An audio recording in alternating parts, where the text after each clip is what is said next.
Hi, everyone. Welcome again to the conference on smart public service delivery. So we will just be beginning just a moment. I think some of you have already gone ahead. Please introduce yourselves on the chat. I'll just begin smart public service delivery in just a moment. Again, I'm very happy to welcome everyone.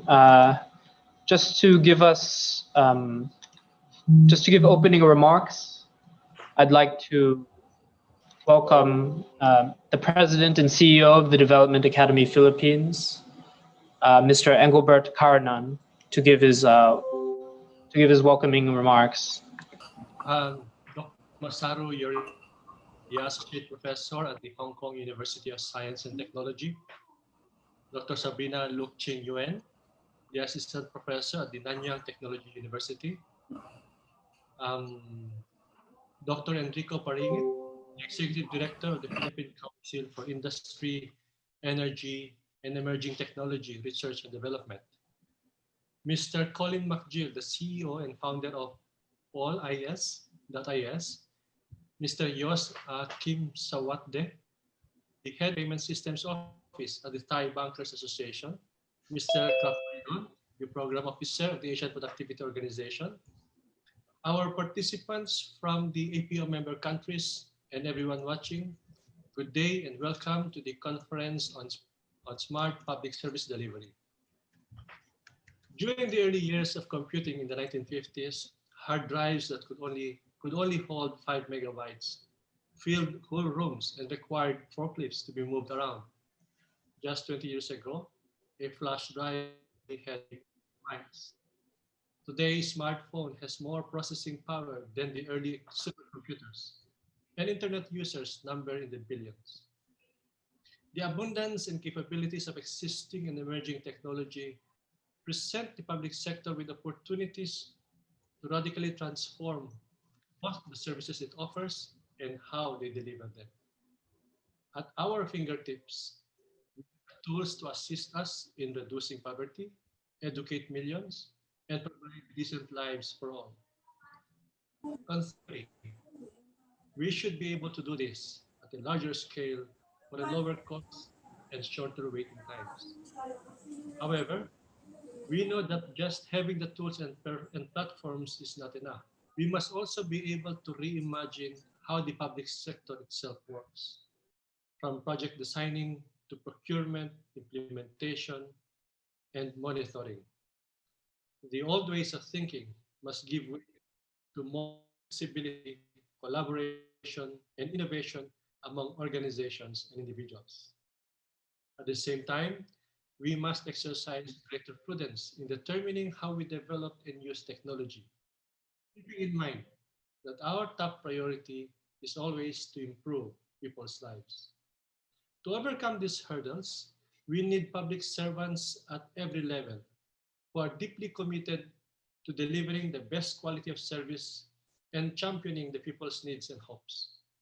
It is all the more important to leave behind obsolete assumptions and ideas as we respond and adapt to the changes brought about by disruptive occurrences such as the ongoing COVID-19 pandemic.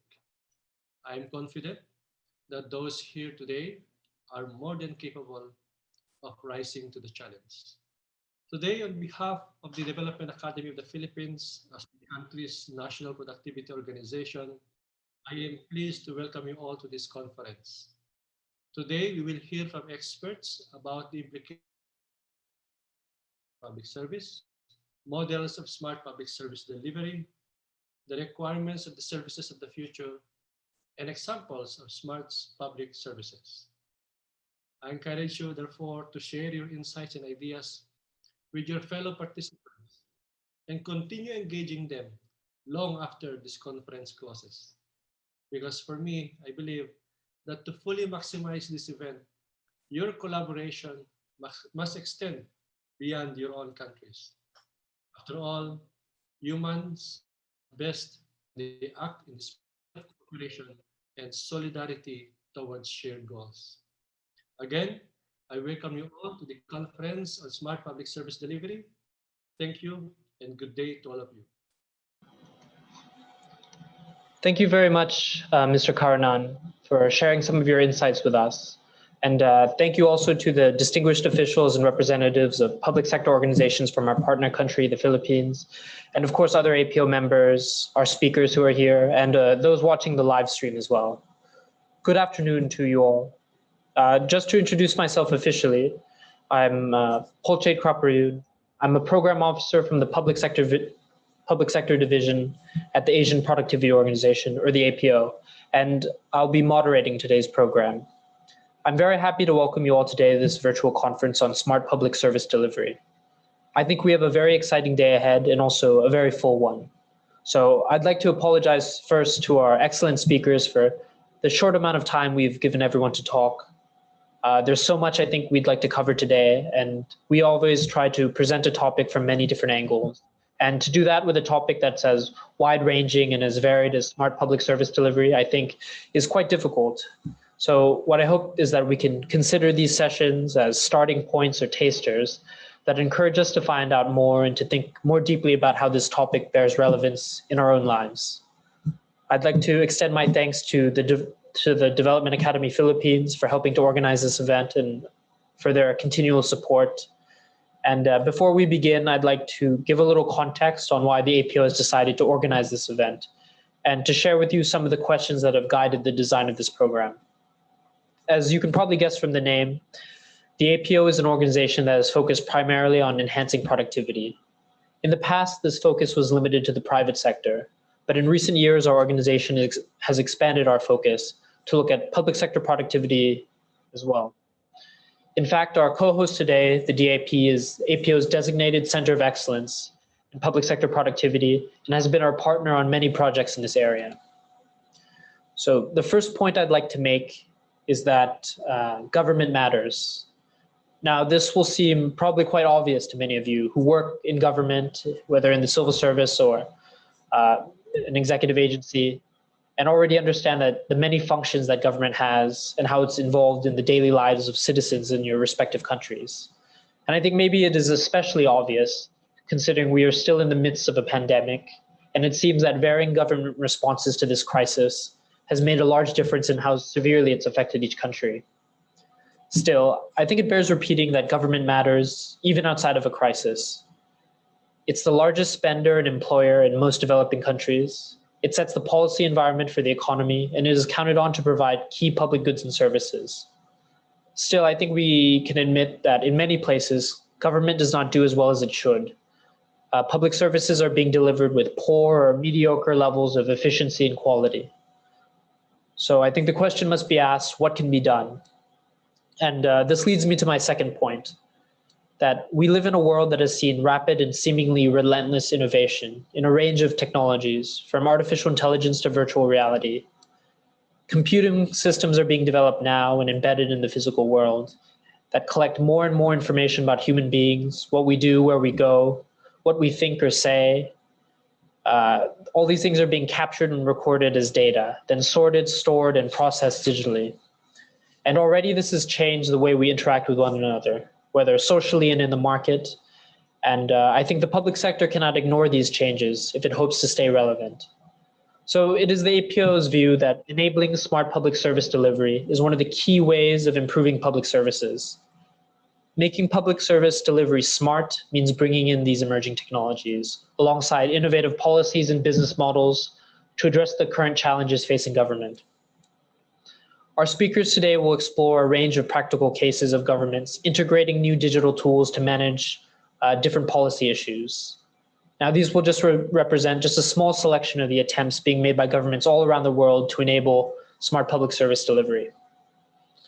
What I hope is that the presentations and discussions today will showcase how much more effective public service delivery can be using technologies that already exist.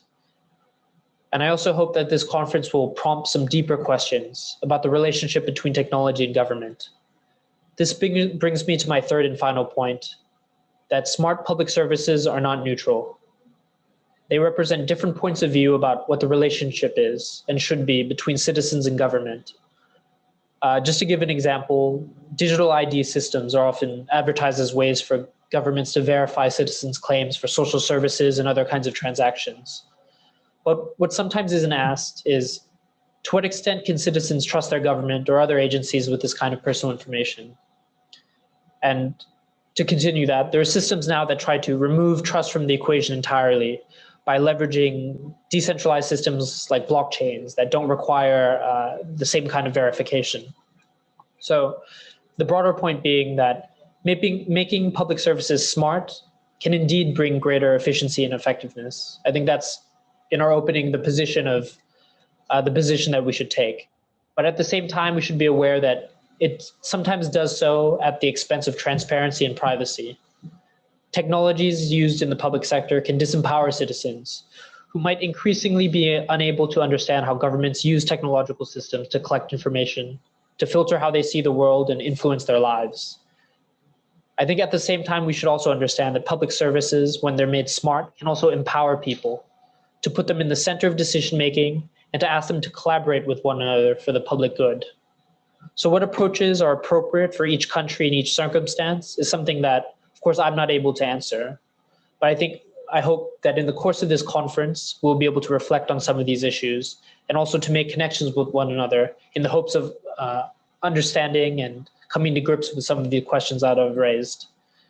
I hope that we'll be able to take some of these ideas forward into our roles as civil servants, business people, and as citizens.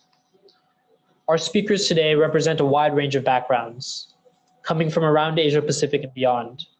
I know today that our participants are also very diverse, coming from different countries and involved in very many different areas of work. So my final hope is that these different perspectives will add value to our time here today and further our understanding. Thank you. Now, just to move on to more administrative matters, I'd like to again ask everyone to turn their cameras on. I think we'll try to take a group photo.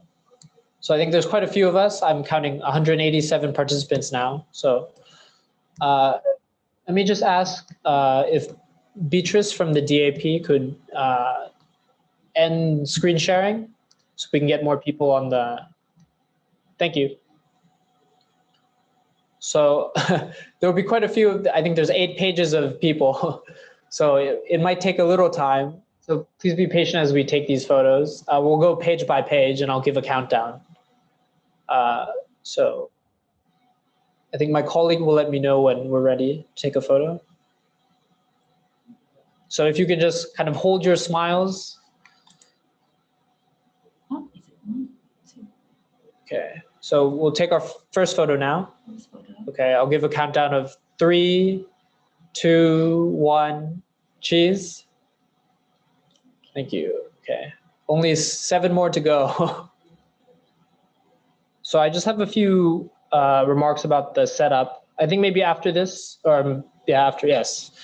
So it doesn't quite fill in the screen, but I'll explain it.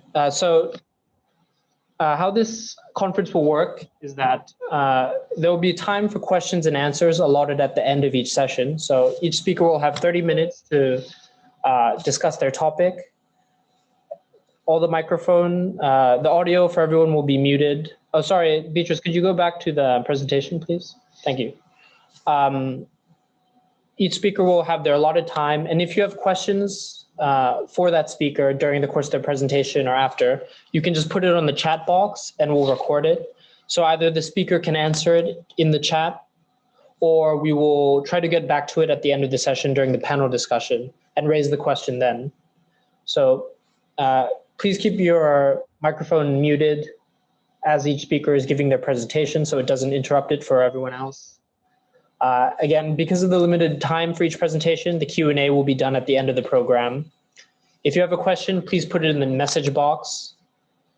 And of course, if there's any problems, for example, maybe the audio from the speakers is quiet or slides are not clear, please don't try to unmute your microphone and raise it during the presentation, but just put your feedback in the message box and we'll be monitoring it, and then we can proceed from there. And then finally, this is the text that would be highlighted in red, but I'm not sure if you all can read it. This session is being recorded by the APO. So this is just so that each person can access this after the fact if they want to refer to a presentation. or refer to something that was said during this conference. So that's just for your information that this session will be recorded, and also that the DAP is also live streaming this event.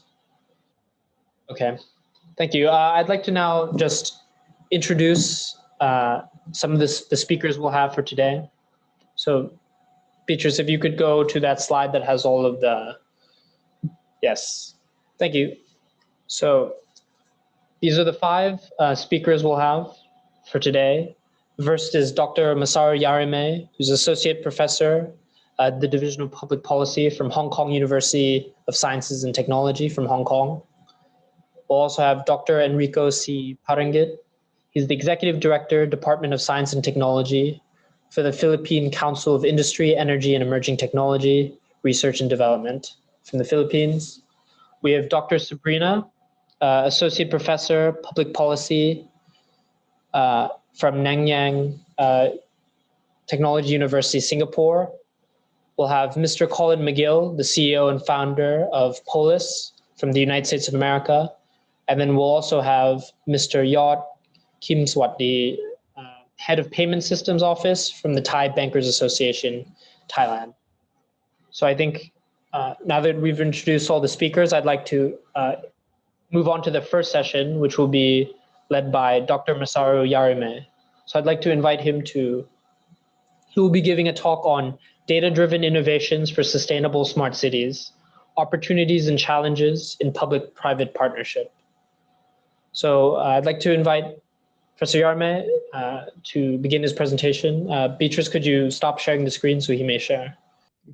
Good afternoon, everyone.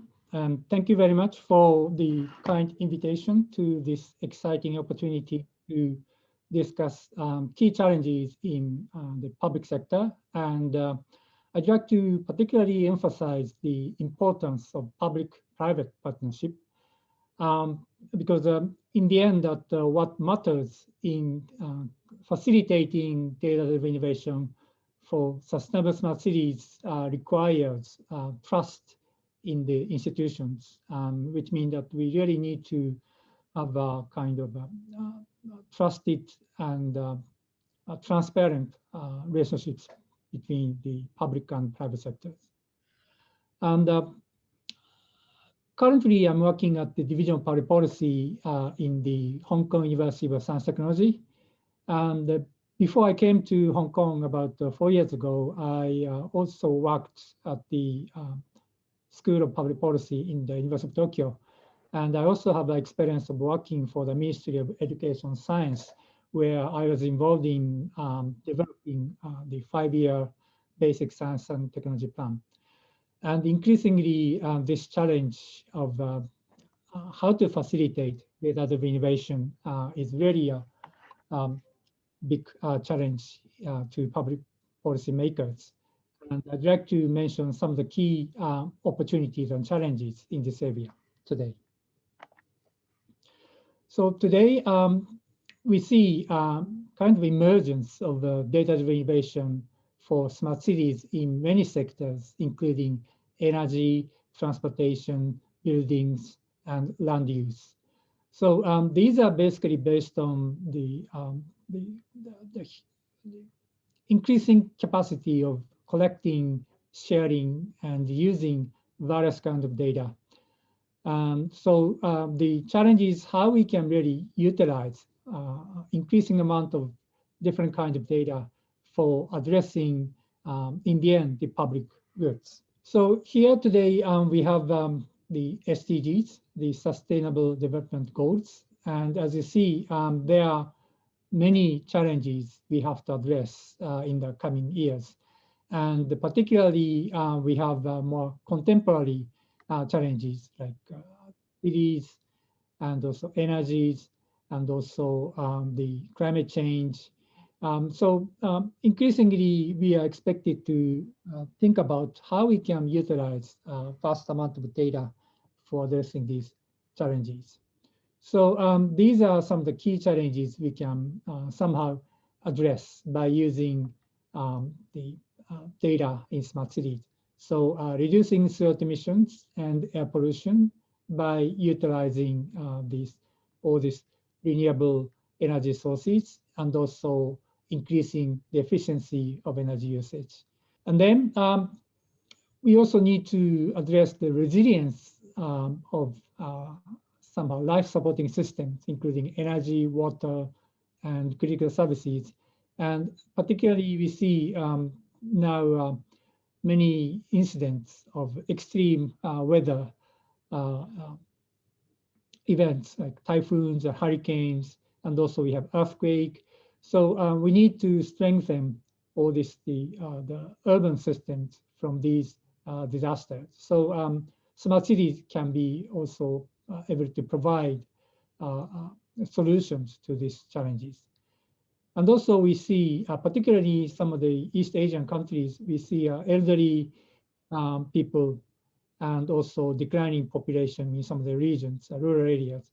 So we need to also provide inclusive, accessible, and affordable services to these people. And also we need to deal with handicapped people and disadvantaged people so that everybody should be included and nobody should be left behind. And also we need to maintain infrastructure so we can use all this data-driven innovation like drones and also IoT so that we can utilize the human resources more efficiently. And then now we have this COVID-19. This is very serious challenge to everybody in the world. And increasingly, as we see some of the examples in Asia, that the use of data is particularly important in containing the spread of infectious disease like COVID-19. And particularly in the case of contact tracing among population. And we see some examples of how we can utilize data, which would also include some the personal data so that we can effectively contain and tackle the infectious disease.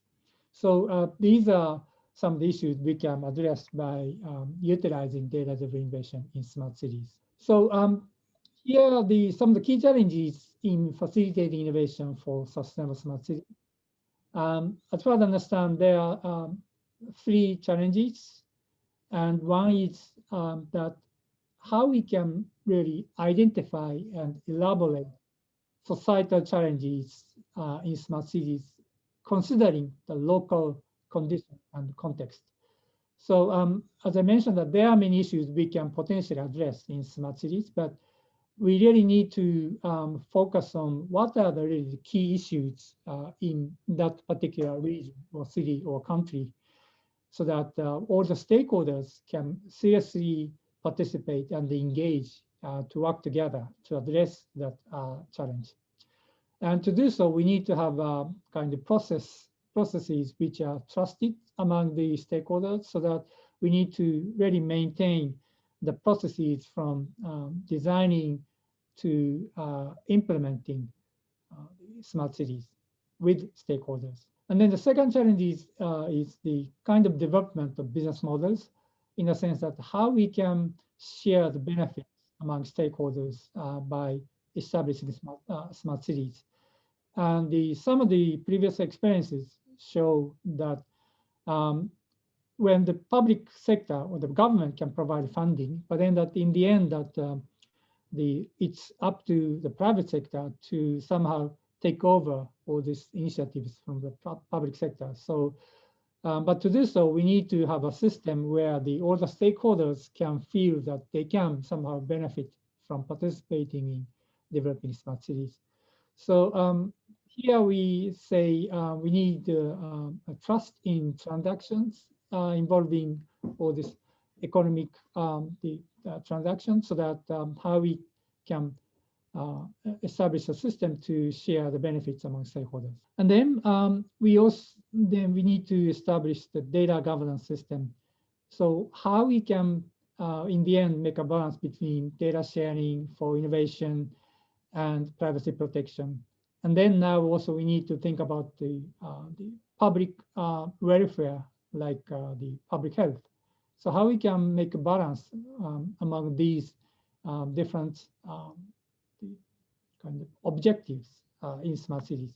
So here we can we need to think about how to establish trust in the governance. So we really need to have a stakeholder participation and engagement in smart cities because in the end that we really need to get data from stakeholders, and we need to facilitate sharing and use of this data. So we really need to have a kind of trust in the whole processes. And then to do so, we need to clarify, and also we need to have a kind of consensus among stakeholders, what to be the objectives and challenges we address in smart cities. So which means that we need to have a kind of discussion and consensus with regard to what kind of city we'd like to have, and then which areas we'd like to target, and then what kind of services we'd like to receive, and then where the balance should be between the convenience advanced services and also the potential risk of data being used without the consent of the stakeholders. And then we need to think about what are the methodologies and procedures for consensus building among the stakeholders. So which means that we need to have clear, transparent, and inclusive processes to relevant stakeholders. And then we need to institutionalize and integrate them into the planning process of smart cities. Also, we need to think about the protecting the rights of those who may not necessarily want to participate in the data governance scheme in smart cities. So we need to think about kind of options for those who may not necessarily be interested in joining this kind of data governance system.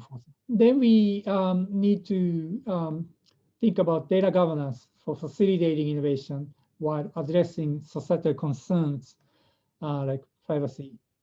So we see a lot of data increasingly available from energy, transportation, buildings, and public infrastructure.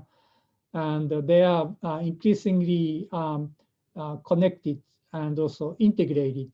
So we need to really encourage the collection, sharing, and use of data among the stakeholders in different sectors so that we can, in the end, facilitate and stimulate innovation for societal benefits. But the stakeholders might have different types of data, and also they have different objectives, incentives, and motivations. And some of the actors may not necessarily be willing to disclose or share their data with others because of maybe their concern for businesses or their competitive advantage. So we need to think about how we can really provide incentives to different stakeholders so that they can share the data and then work together. And then particularly after this COVID-19, we need to seriously think about how we can deal with the privacy issue, but at the same time, how we can use data for the public benefits, the societal benefits, like public health issue. So which means that we really need to establish the data governance systems with public trust, and that would require the transparency and also inclusiveness so that all the stakeholders can somehow agree on this data system. And which means that we need to really try to maximize the potential innovation for public benefits. And also we need to minimize the risks to individuals and communities. So here we have some issues when we try to explore data governance for sustainable smart cities. And first we need to understand accurately the current situation with regard to data. So what kind of data is available and what types of data is there, and then how we can deal with ownership of the data, or we should really define ownership, or we can focus on more on accessibility. So who should have access to data and what kind of data? And then we also need to ensure the standards and also interoperability so that we can share, and we can exchange, and we can integrate different kinds of data. And then we need to be clear what kind of data can be used for what kind of purposes, and which applications. So we need to have a really clear understanding of the current situation with regard to data per se. And then we need to understand the behavior and incentives to different stakeholders. And then with regard to government agencies, obviously government agencies need to think about the promoting the societal benefits in the end. But in the past, that because of that concern, that there are some restrictions and constraints with regard to data collection and data use and data sharing. So now we need to think about how we can facilitate open data and exchange to promote innovation, which requires integration of different kinds of data and also public health. So how we can really somehow change the regulations and the policies so that we can maximize the public benefits while minimizing risks of the privacy and security issues. And then for private companies, we need to really think about the motivations and the incentives, because obviously they have their own interest to use data for their own businesses. But at the same time, we need to convince them to work together, because in the case of smart cities, we really need to integrate data in the case of, let's say, energy data and also the transportation data, so that we can efficiently operate the public transportation system, for example. And also the citizens. We need to understand their perceptions and attitudes towards security and privacy. And then in the end, that we need to get trust from the public in general, from the citizens, so that they'd be willing to provide their personal data so that we can use them for public benefits. So that also requires, probably we need to think about how we can frame the smart cities so that we can really influence the expectations, behavior of citizens, so that we can, let's say, think about framing smart cities to tackle climate change or to tackle the COVID-19. These are quite important the public challenges, so that citizens would be really willing to provide data for these the public benefits. So in smart cities, we can think about different types of data, from non-personal data like weather data or machine-generated data, and also aggregate data, so that all these individual data are aggregated so that we can really identify individuals' data. And also we can think about anonymized data, so that we can protect the privacy of individuals.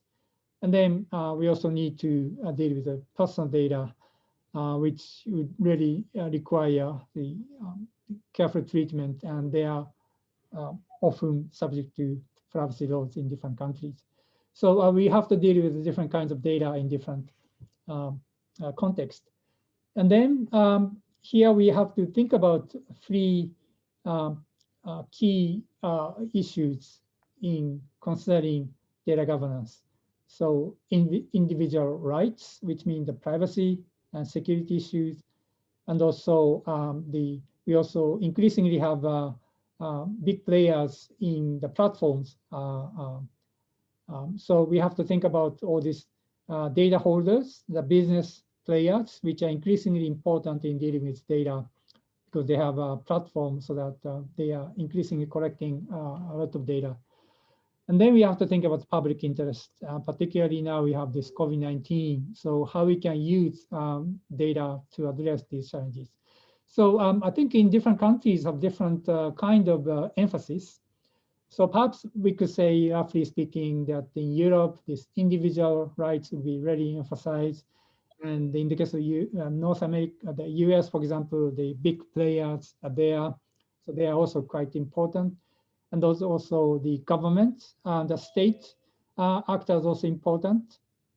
So some of the countries like China, that they really emphasize the state role in data governance. So somehow we have to think about how to make a balance among these different kind of emphasis. And then we somehow need to coordinate these different issues in data governance. So we can think about the different modes of data governance, like government-led or industry-led or public-private partnership.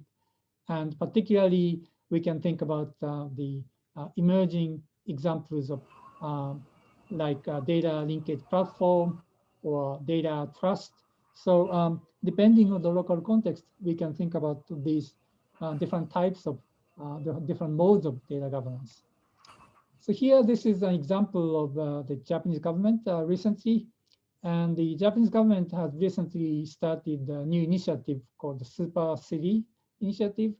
And then they explicitly trying to address local issues, challenges. And as you see here, this is an example of integrating health data and transportation data for providing hospital visit services to elderly population in the rural area because they have a problem in providing transportation and also healthcare services in rural areas. So they try to create a data linkage platform so that they can really link the traffic data and also the payment or the settlement service data and also the hospital data. And here we can think about the different types of players are there. And then they provide different types of data. And then the data are stored in different actors. But then that this kind of data linkage platform try to make the API open so that it will make it easier for other players to link between different databases. So then that they try to facilitate some solution to specific local problem.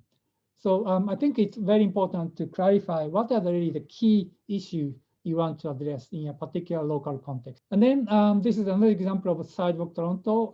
This is in Canada, and the Google and also the parent company Alphabet was trying to promote a new smart city with a really ambitious the idea for providing very advanced the systems for traffic lights and also the buildings and also the energy systems.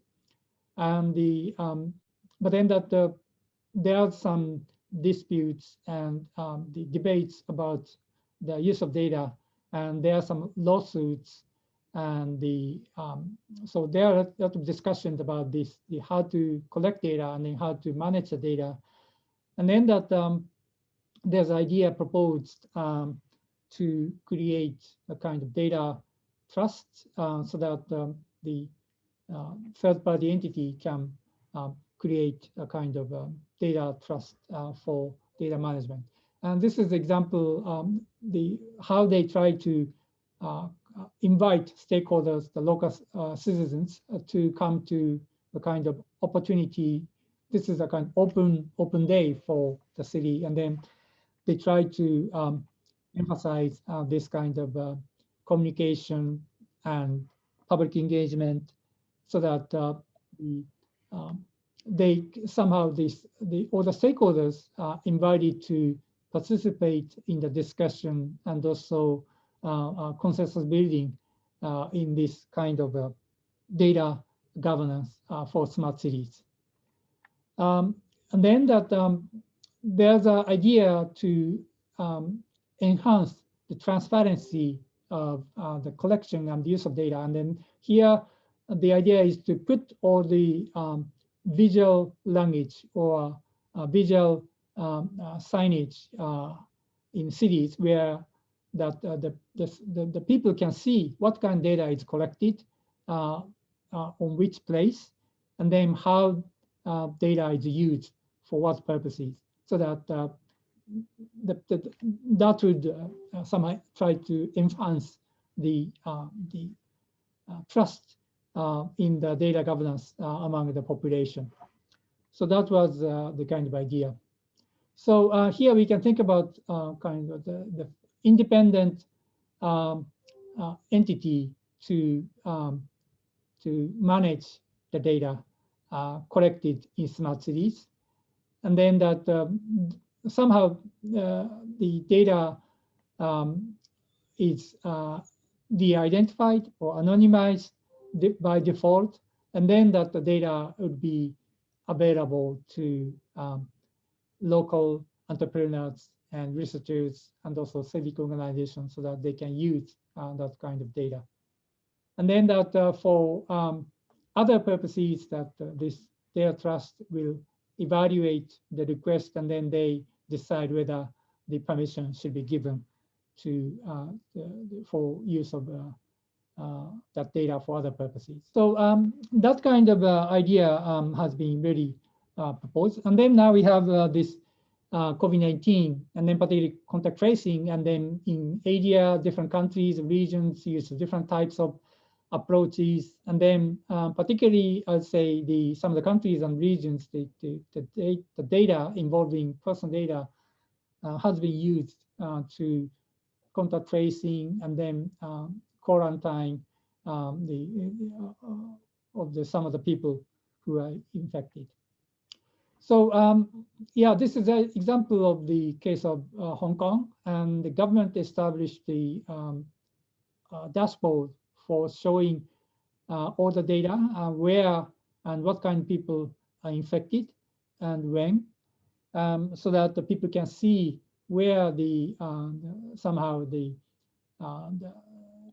spread of the disease is happening.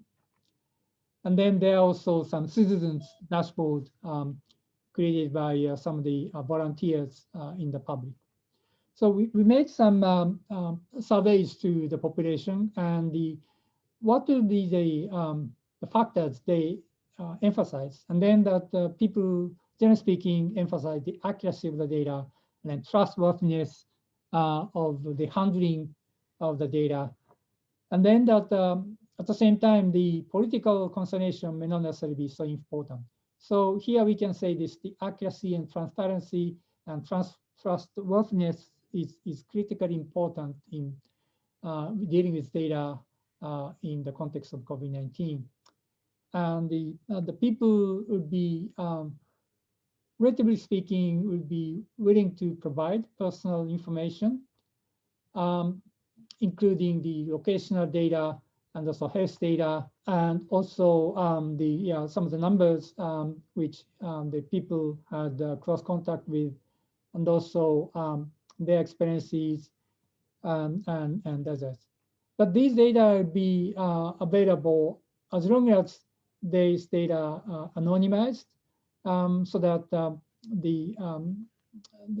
that means that people are concerned about the use of data which can be identifiable with regard to the individuals. So that is one kind of indication that we really need to be very careful about utilizing the personal data in the context of smart cities. And then what are the reasons they would not be willing to provide personal data? And then obviously they are concerned about privacy of themselves and also privacy of others, and also the government. They don't want government to access their data. So also the leakage to others. So data security issues, that will be also important. So these are the issues. And then what are the reasons they would be more willing to provide personal data if the data were not collected by the government, and if the data are deleted from the system after a period of time? So these are some of the factors which we can think about when we are trying to collect data from the general public in the context of smart cities. So here there's a case of the data governance in Hong Kong, and then in the case of Hong Kong, there are already established institutions with regard to privacy issue and personal data issues. But then one key challenge is the data transfer to outside Hong Kong. So it means that increasingly cross-border data transfer is getting important. So in that context, I'd also like to emphasize in the case of ASEAN, as you see, the ASEAN is also trying to facilitate the cross-border data transfer among countries. And there are some political commitment from the ASEAN meetings. But then that we really need to think about the great variation in the requirements of the use of personal data among different countries. So we need to have a kind of common set of data privacy principles. And in that context, I'd like to emphasize probably the potential regulatory sandboxes or a kind of pilot space, so that all the stakeholders from the public and private sectors can work together, and then to actually try to use some of the data so that we can test it on the ground with actual users and the residents, so that what will be the potentials and what are the problems, so we can learn together by making mistakes together. So this kind of regulatory sandbox will be particularly, I guess, important in the facilitating innovation for smart cities. So I'm involved in this new initiatives for G20 and G20 Global Smart City Alliance for Technology Governance, and I'm involved in this working group for policy framework. And the next week there'll be a kind of launching of policy frameworks as we discussed in this working group. So there are some policy frameworks proposed for these challenges like privacy and security and interoperability and equity and inclusion. So this kind of global international framework to facilitate data flow at the same time protecting addressing concerns about privacy and security will be increasingly important. So just at the end, I'd like to say I was involved in the project, the AI for social good. And then this month, actually, we have a series of discussions about the challenges in utilizing data for AI for social goods with the UNSCAP, Apple, Google. And then that we have a final report. And then this is just the recommendation I would make for facilitating data-driven innovation for sustainable smart cities. And as I mentioned, the regulatory sandbox will be particularly important in facilitating testing and experimentation, and also trying to make the data system accessible by making the API open, so that interoperability and data flow will be facilitated. At the same time that we should try to establish a kind of the system to guarantee the privacy and security issue. So this is the end of my presentation, and thank you very much. Thank you very much, Professor Yarime, for sharing some of the key points about sustainable smart cities, and also showing kind of the interplay between all the different parties that are affected by data sharing and data flow. I think many of these themes will also be touched on by other speakers, and I'm sure we'll have many questions or things to discuss when we get to the panel discussion. I'd like to now, maybe Beatrice, you could put up the presentation for the next speaker. So for our next session, we'll have Dr. Enrico C. Parangit from the Philippines. He'll be giving a talk on enabling the public sector to adapt to digital transformation. So I'd like to invite Dr. Parangit to give his presentation. Thank you. Yes, good afternoon to everyone, to the members of the organizers of this afternoon's symposium, Asian Productivity Organization, of course, through the facilitation of the development of Academy of the Philippines. Thank you for inviting me over to this presentation. Shall I flash my presentation, or somebody? Please do, yes. No, please do. So thank you for again for inviting me. So this is the title of my talk, as was mentioned earlier. So for this, my role for this afternoon is to give you a bit of a taste of how digital transformation is being carried out in this part of our community, and as well as to give you some key insights on how we're doing it in the hopefully find also ways forward, some insights on how what the challenges are along the way and how we are able to and or prospectively find out ways and means on how to address these issues about digital transformation. So let me just give a brief introduction of what we do and the organization that I come from. Basically, we're a research council. We're one of the three sectoral councils for planning science and technology pathways in the Philippines. I belong in the Philippine Council for Industry, Energy, and Emerging Technology Research and Development. So anything that have to do with natural resources or agriculture or health would somehow be involved in our organization. Our sectoral coverage is actually wide and varied. It includes sectors coming from the industry, both traditional and, of course, emerging, as well as those that deal with special concerns, as those related to climate change, disasters, environment, or human security. Um, this is widely publicized, at least in the Philippines, that somehow we have made gains in our global innovation index. No?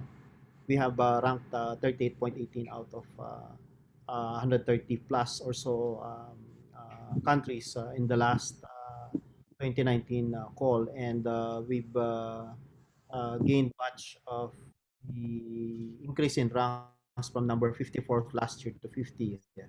And one of the key indicators is knowledge creation, where we've actually ranked a little bit lower than the previous years to a higher ranking this year. And these are all rooted in, of course, in our ability to create knowledge or knowledge products that comes out of course, the increasing scientific workforce to for develop.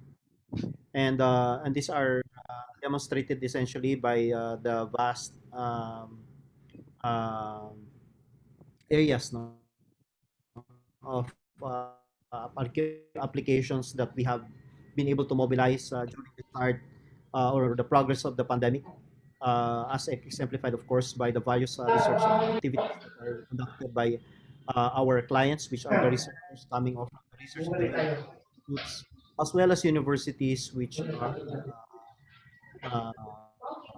conducting a lot of this research, and they have been able to find some headways as well as applications in addressing so you have teleassistance robots needed, of course, for caring for COVID-19 patients. Some researchers have been able to put out disinfection chambers. We have wearable face mask powered by nanotechnology. We also had a special call for proposals for making locally made ventilators. They're all on their way to having their prototypes tested, and we could be seeing some initial prototypes being tested on patients sometime this month or early next month, hopefully. There had been a challenge in getting through information needed for helping hospitals. So you have this TRAMS application. We have special specimen collection booths. For a time, we had a problem sourcing out face shields. So then at that time, we had just recently put up our 3D printing laboratory. So we had them take over some of the duties of preparing some 3D face shields. But of course, by now, this has been taken over or overrun by commercially available products. And then you also have sanitizers, which are enhanced by some nanotechnological process. So I'd like to divide my talk into essentially those technologies that are related to digital transformation that involve our internal stakeholders. So this means those systems that could be of value to our officials or employees, as well as our external stakeholders, which involve other government offices and officers, or our clients and private individuals. For example, during the pandemic, we had a initial lockdown, and during the lockdown, actually, some vehicles authorized to travel within a certain authority are granted access, and the only way to monitor, for example, the locations as well as the traffic incoming or outgoing at some critical points, entry or exit points, are being monitored through this vision-based traffic information and analysis system.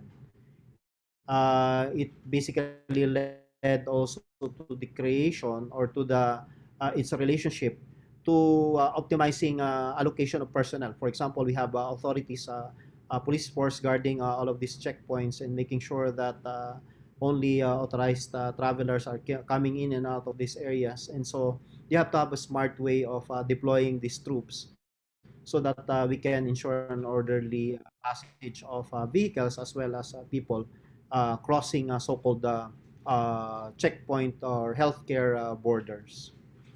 Another challenge that we faced during that time was being able to also transport goods to and from various locations, particularly from their production sources, all the way to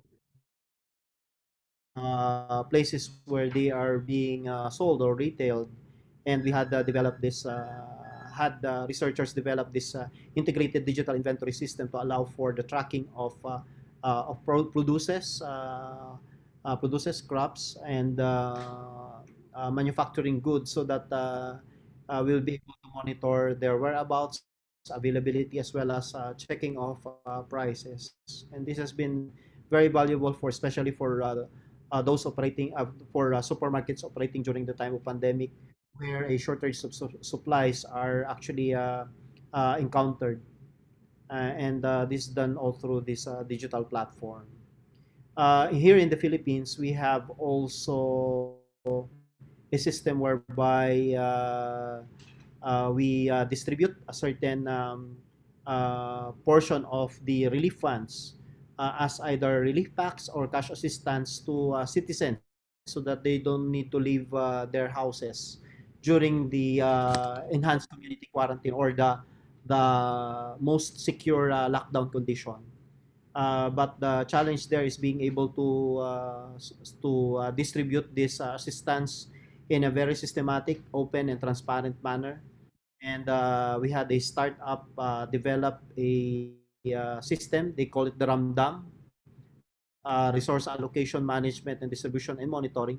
Ramdam in Filipino means feel. No? So you feel the service of the government. That's what it implies. So basically, this system aims to provide efficient data management and monitoring system for our local government units and feedback them to the residents, no? So that the residents can also report whether they have already obtained the assistance which they were expecting. And at the same time, it provides a way for the LGU to report back to the national government if they have already provided the assistance which they have been assigned to provide as a matter of law. We now come to the systems that our office had put up as a means to also cope with the needs of the pandemic. As you know, if you're in the office, it's always expected that you will be able to process the papers, no, on time. And in our office, it's essentially pushing papers with respect to our clientele. No, general clientele are of course research and development institutes and university-based researchers that send us proposals for evaluation projects during its implementation and some form of impact assessment after these projects have been completed. And we have this project management information system whereby we are able now to receive all proposals online and even process them in such a way so that we would be able to systematically evaluate these proposals on their technical as well as societal merit and these are all being done online and still engaging our partners in this process. So these are all enabled through a digital platform, which we had just accelerated, no?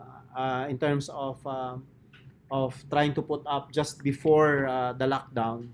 And sure enough, during the quarantine period, we are able to still process a significant number of proposals, even with the lockdown period.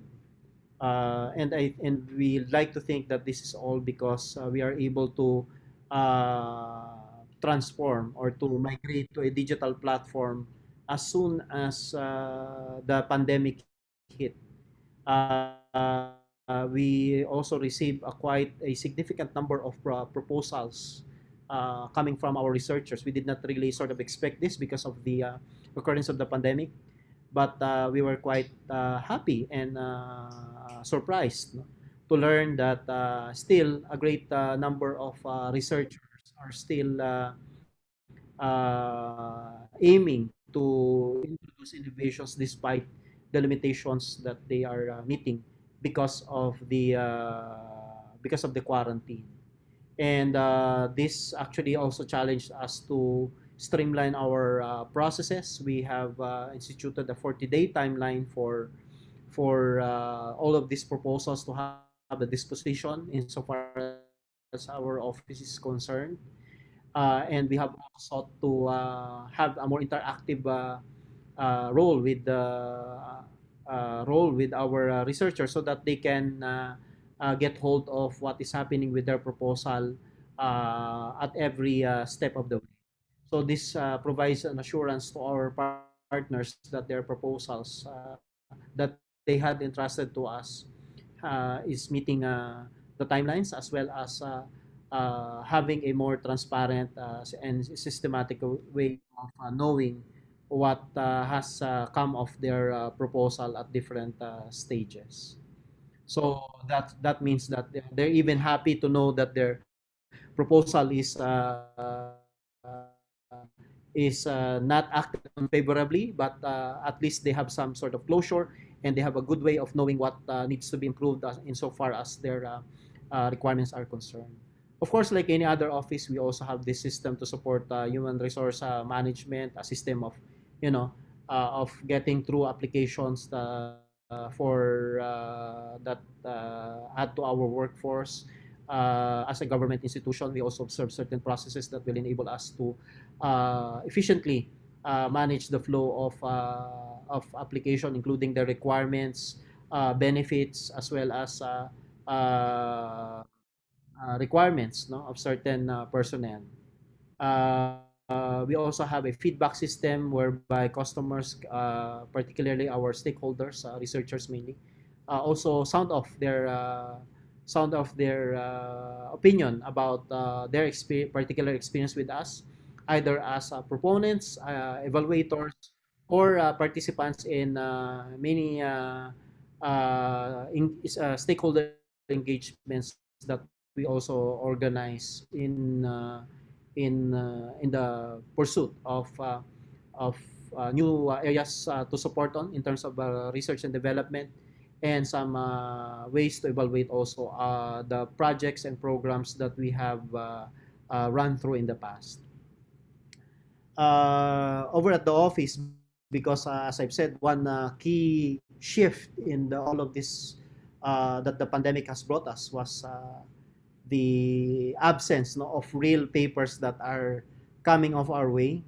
So a major transformation had been set by way of introducing systems that would enable us to track down the whereabouts of certain documents that have come to our way, not just those that are coming off from projects, but also inquiries coming off from our mother department, from other agencies, and individuals or organizations that have sent us some queries, suggestions, and even recommendations as to some as in relation to some of the mandates and functions that we have in our office. And incidentally, Trace is a project that came out of the researches that we have supported. It's actually being it was actually developed by one of the DOST regional offices, and we were able to actually also get a copy and had it implemented here in the office. And I think one of the major uh, commonalities among all of these initiatives was the availability of data coming off from the transactions and the documents that we have been receiving. In a way, what I'm saying is that all of these transactions, if you will, that come our way are already finding their way through databases that we can then use in order to monitor also our progress, our performance, and our processing time. Now we know whether we are behind or ahead of schedule. We know whether we have in which process have some of these dispositions have taken a long time, no? And it gives us a good idea on how to further improve our processes, policies, if there's a need for resources that needs to be put out in order to support all of these policy or process improvements, as well as in the development of systems, just like what you see on screen right now. Because I think these are the four areas of intervention by which we can improve our transformation: policy, processes, systems, and resources. Externally, we also have reached out to other government agencies in order to digitally transform the way how they plan, evaluate, and monitor certain critical projects. No? We had a cooperation with the Department of Budget and Management. That's like our budget agency here in the Philippines, where which is in charge essentially of releasing funds to different government agencies, and they would wanted to know what to and to have tools in order for them to rationalize the improve in the funds that they are releasing to different government agencies. For example, what you see on screen are two images coming from different dates, which indicate essentially the development of a road system that was funded the year before. And these kinds of imageries are being processed and being brought to the attention of our budget department so that they will have a higher confidence level in putting out funds to these government agencies in charge of executing or implementing these programs, among others, projects, infrastructure. They started out with the National Greening Program because that's like a big effort on the part of the Philippines to reforest the country. One other area is, of course, our irrigation projects, and the third is road projects that have been part of the government's Build initiative. So these are all part of the government's initiative to partake and take advantage of whatever digital data that's out there available. And incidentally, this came off from the satellite imageries that have come from our space technology applications program. That's why it's also related to our mandate as an organization. We also supported the local government units in transforming or converting to a digital environment by supporting university-based researchers deploy and develop and test different e-governance solutions, no? Like a way to track down proposed bills or proposed ordinances at a local level, submissions of building permit systems, real property assessment and tax management systems, business permit and licensing system. They even have this local ID system, but of course this is now being strongly or slowly being replaced by our national ID system and the point of payment. So this provides a good way for local governments to essentially also transform all of their processes. This reduces the level of bureaucracy that citizens are currently experiencing, and also provides a more transparent way by which people could see the progress of their applications, their filings, and their experiences with local government as well as the local officials. As I've said, this has been also very essential or critical during these pandemic periods, because we of course discourage travel of people if it's not necessary. So if they can do all of these um, uh, visits to the city hall or to the municipal hall online, and do their transactions and still fulfill their obligations as citizens, then we shall have been able to uh, succeed, no, in our aim to transform our governance into a digital form. The task now essentially is now to make use of the data that's coming out of the different transactions, filings, and experiences of our government, both at the national government level and at the local level. And I think one of the important skills that need to be developed on this respect is data science. No? We now need an army of data scientists that can be deployed in national government agencies, in local government units, so that they will be able to also look and analyze the data that's churning out of the different systems that has been deployed, and the different transactions that have been made, and also the submissions that are coming out of citizens, even the feedback that's coming out of the citizens, no? And so we crafted this call for proposals called Good Governance Through Data Science and Decision Support, or GADES program.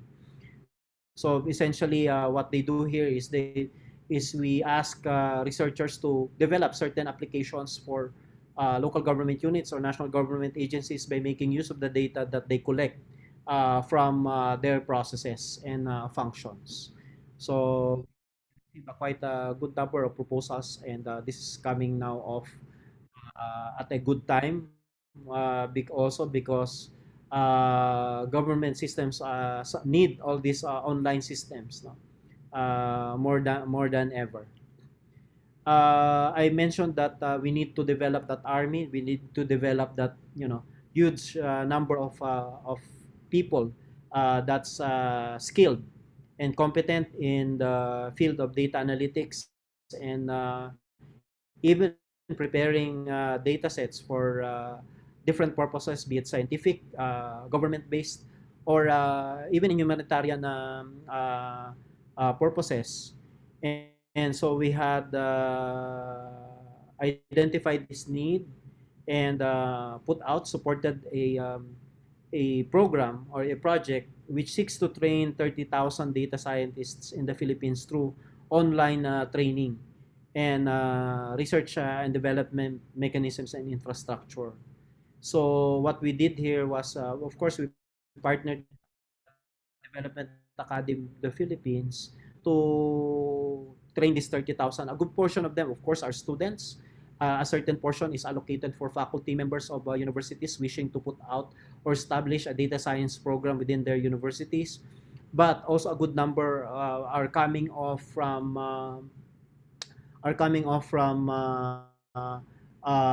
national government agencies and local government units, because we believe that these are the organizations which will most likely make use of the technologies or the skills in order to make sense of the data that they have. Of course, this is all going to our aspiration that eventually all of this data, when transformed into some useful information, can be used as a good reference or basis by our decision makers, policy formulators, to come up with more rationalized decision making and policy setting. Um, one of the setup here is for them to come up with a capstone project whereby the finishers or the completers of the project can then propose a small project for local government units. There are about 1,400 of them here in the Philippines. So imagine if you could put them out all here. The dots in the map show you where these are located, and we are quite happy about the result because we have trainees that are coming all the way from different parts of the country. So this is really boding quite well. You only need to then take advantage of them. To end this, I just like to highlight a few guiding principles according to our experience. When we want to introduce digitalization and digital transformation in general to the public, one is that we recognize that it has to be data driven. We cannot do anything if we do not have data that's going to drive all of these things. So that means we have to digitize all of these data sets that are coming off from agencies. We used to have this drive about, computerization, where all of the data sets that we have are entered into databases, but these databases are locked into the personal computers that are being held by government officers. So during the succeeding periods, we entered into a phase of having all of these data sets being available online, no? As part of a web-based service. And slowly but surely, some local government units are starting to adopt a mobile-based system and still keeping the digital data sets. So we now enter a phase where we have to exploit this data so that it will help us best support proposed projects, programs, and activities that are meant to provide better service to the public. And I think that's what the role of data science is in all of these things. Number two, we need to have some openness in the data that's being generated.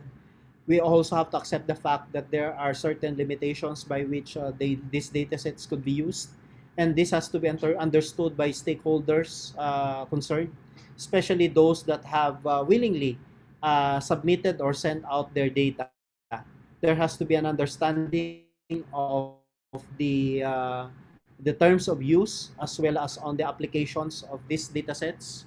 That has to be made initially or at the outset, no, before we could start using them other than the transaction by which the citizens have submitted the data for. And I think that's one key area. We have our National Privacy Commission. We have the Data Privacy Act that's guiding all of these things at the privacy level. At the same time, we also are governed at the other end of the spectrum, the Freedom of Information Executive Order, which are also being championed by government. So we need to sort of make this balance happen.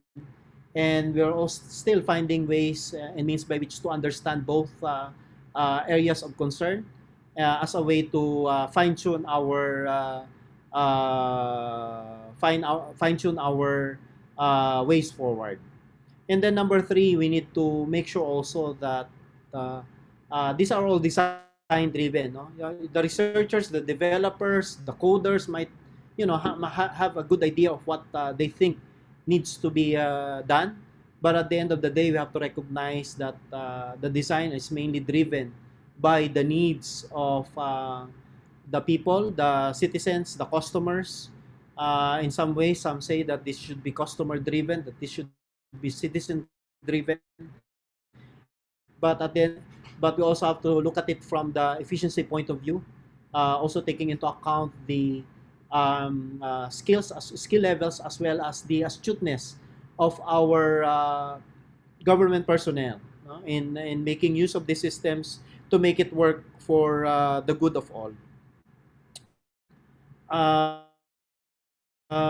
Nothing is really perfect. We recognize that sometimes there are glitches, there are uh, uh, there are corrections that need to be done along the way, because we know that it's not going to be perfect at the first time. So there has to be a system by whereby customers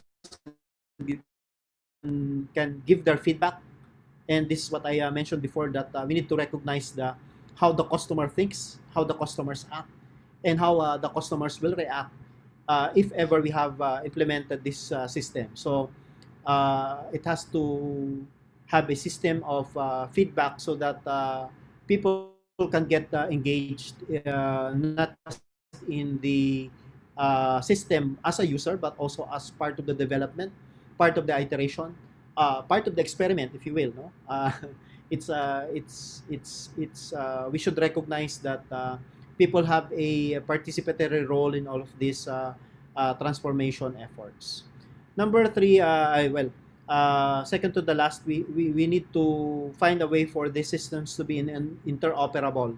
Either a system that will run across different government agencies, or within the vertical structure of a governance unit, no, like a local government or a national government agency in relation to their regional offices, and find a way for these systems to be looking for each other out, no? Looking at each other's data in a way that is secure, safe, and at the same time also sustainable.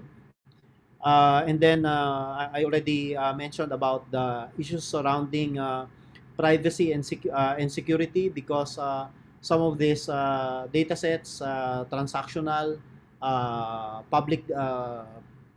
publicly funded data, must also be given the assurance of it not being exploited for other ends other than to serve the needs of the community.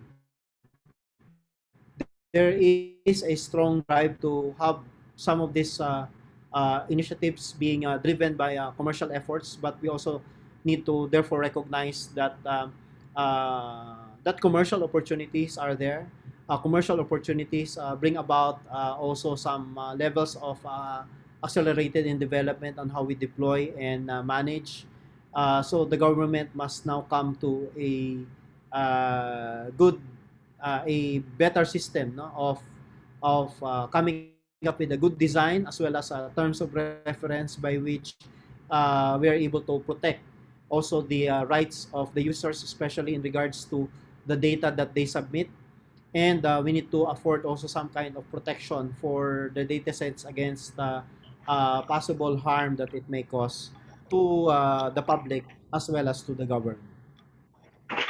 So I think that ends my presentation this afternoon. I wish to again thank the organizers of this webinar for inviting us over, and I hope we have been able to provide insights and also some opportunities. We welcome those opportunities to be working hand in hand with you as we make our places more productive even at this challenging time. Thank you very much again, and good afternoon. Thank you very much, Dr. Parangit, for sharing all the different case examples that your office has worked. It's I think you did a very good job in showing how broad the areas that you can work with in terms of applying digital technologies from tracing to forestry to e-government. So I think we'll have a few more things to discuss in the panel discussion. I'd like to now ask Dr. Sabrina, who will be giving a presentation, who will be leading our next session. Maybe I could ask Beatrice to put on the slide that contains the title of her presentation. So our next speaker is Dr. Sabrina Lukching Yuan, Assistant Professor of Public Policy and Global Affairs at Nanyang Technology University, Singapore. And I think continuing on from the presentation from Dr. Parangit, she'll be discussing a specific case example of using ICT technology, ICT and digital technology to contain COVID-19, the Singapore experience. So Dr. Sabrina, could I ask you to share your screen? Dr. Sabrina, are you with us? Yes. Great. Can you hear me? Yeah, I can hear you. Okay, good. So we'll spotlight you so people can see if your Okay. camera's on. Can you see the full screen? Yeah, we can see. Yeah, okay, good. Good afternoon. So thanks for giving me this opportunity to talk about the Singapore government experience in using technologies to contain COVID-19. Feel free to stretch your necks. I understand that most of you have been sitting here for so long. Let me briefly give you a general idea about the COVID-19 situation in Singapore. So after analyzing the statistics provided by the government, I find that the COVID-19 outbreak appear to have 4 distinct phases in Singapore.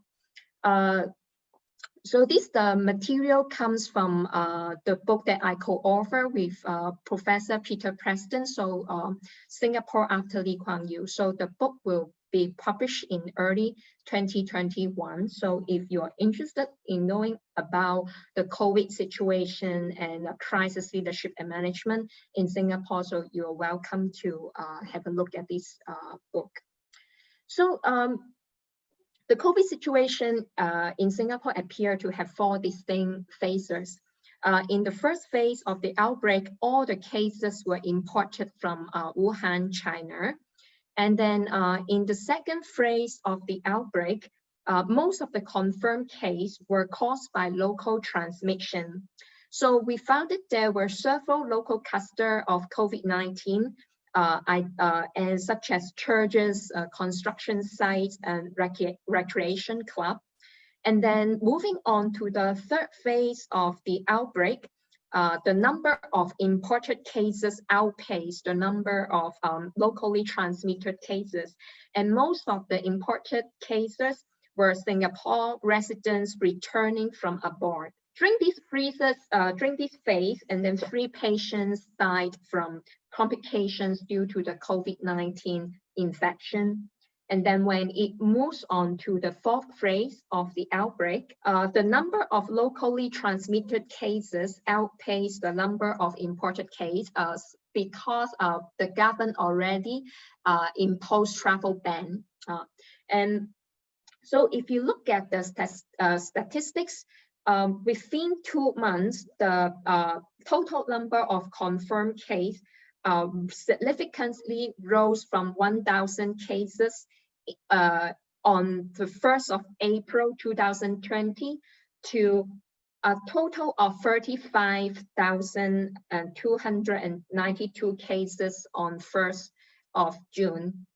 So a drastic increase in locally transmitted cases was mainly due to the spread of COVID-19 in foreign worker dormitories. So living in close quarters with shared toilets, cooking, and other facilities at dormitories make the foreign workers more vulnerable to the COVID-19 outbreak. So to further limit exposure of the general public to COVID-19, the government decided to put in place stricter safe distancing measures dubbed the circuit breaker, or you can understand the idea of circuit breaker as a partial lockdown. So even though the government never used the term partial lockdown, but this is how overseas media understand this idea of circuit breaker. So during the circuit breaker period, all schools and institutions of higher learning were closed and shift to full home-based learning. Most of the employees work from home. All attractions, place of worship, sports and recreation facilities were closed. So only establishments providing essential services such as healthcare services, transportation, and food-related services remain open with safe distancing measures in place. So Singapore exited the circuit breaker period on 1st of June 2020. So it entered phase 1 of the post-circuit breaker period on 2nd of June. Now we are in the stage of phase two. So most of the businesses now are permitted to resume operations. Students can return to school. So as of November, 4th of November, so there were a total of over 58,000 cases, but the death rate in Singapore is very low. So far, a total of 28 persons had died from complications due to COVID-19 infection. So before we talk about how the Singapore government make use of ICTs or digital technologies to contain COVID-19. So I try to share with you the background of digital journey in Singapore. So Singapore is one of the most connected countries in the world due to the government's continuous effort to upgrade information technology infrastructure and implement e-government strategies. Information and communication technology serves as a powerful tool to modernize the civil service and enhance administrative efficiency, facilitate economic growth, and foster interaction between citizens and government. Singapore is well regarded as one of the regional and world leaders in e-government.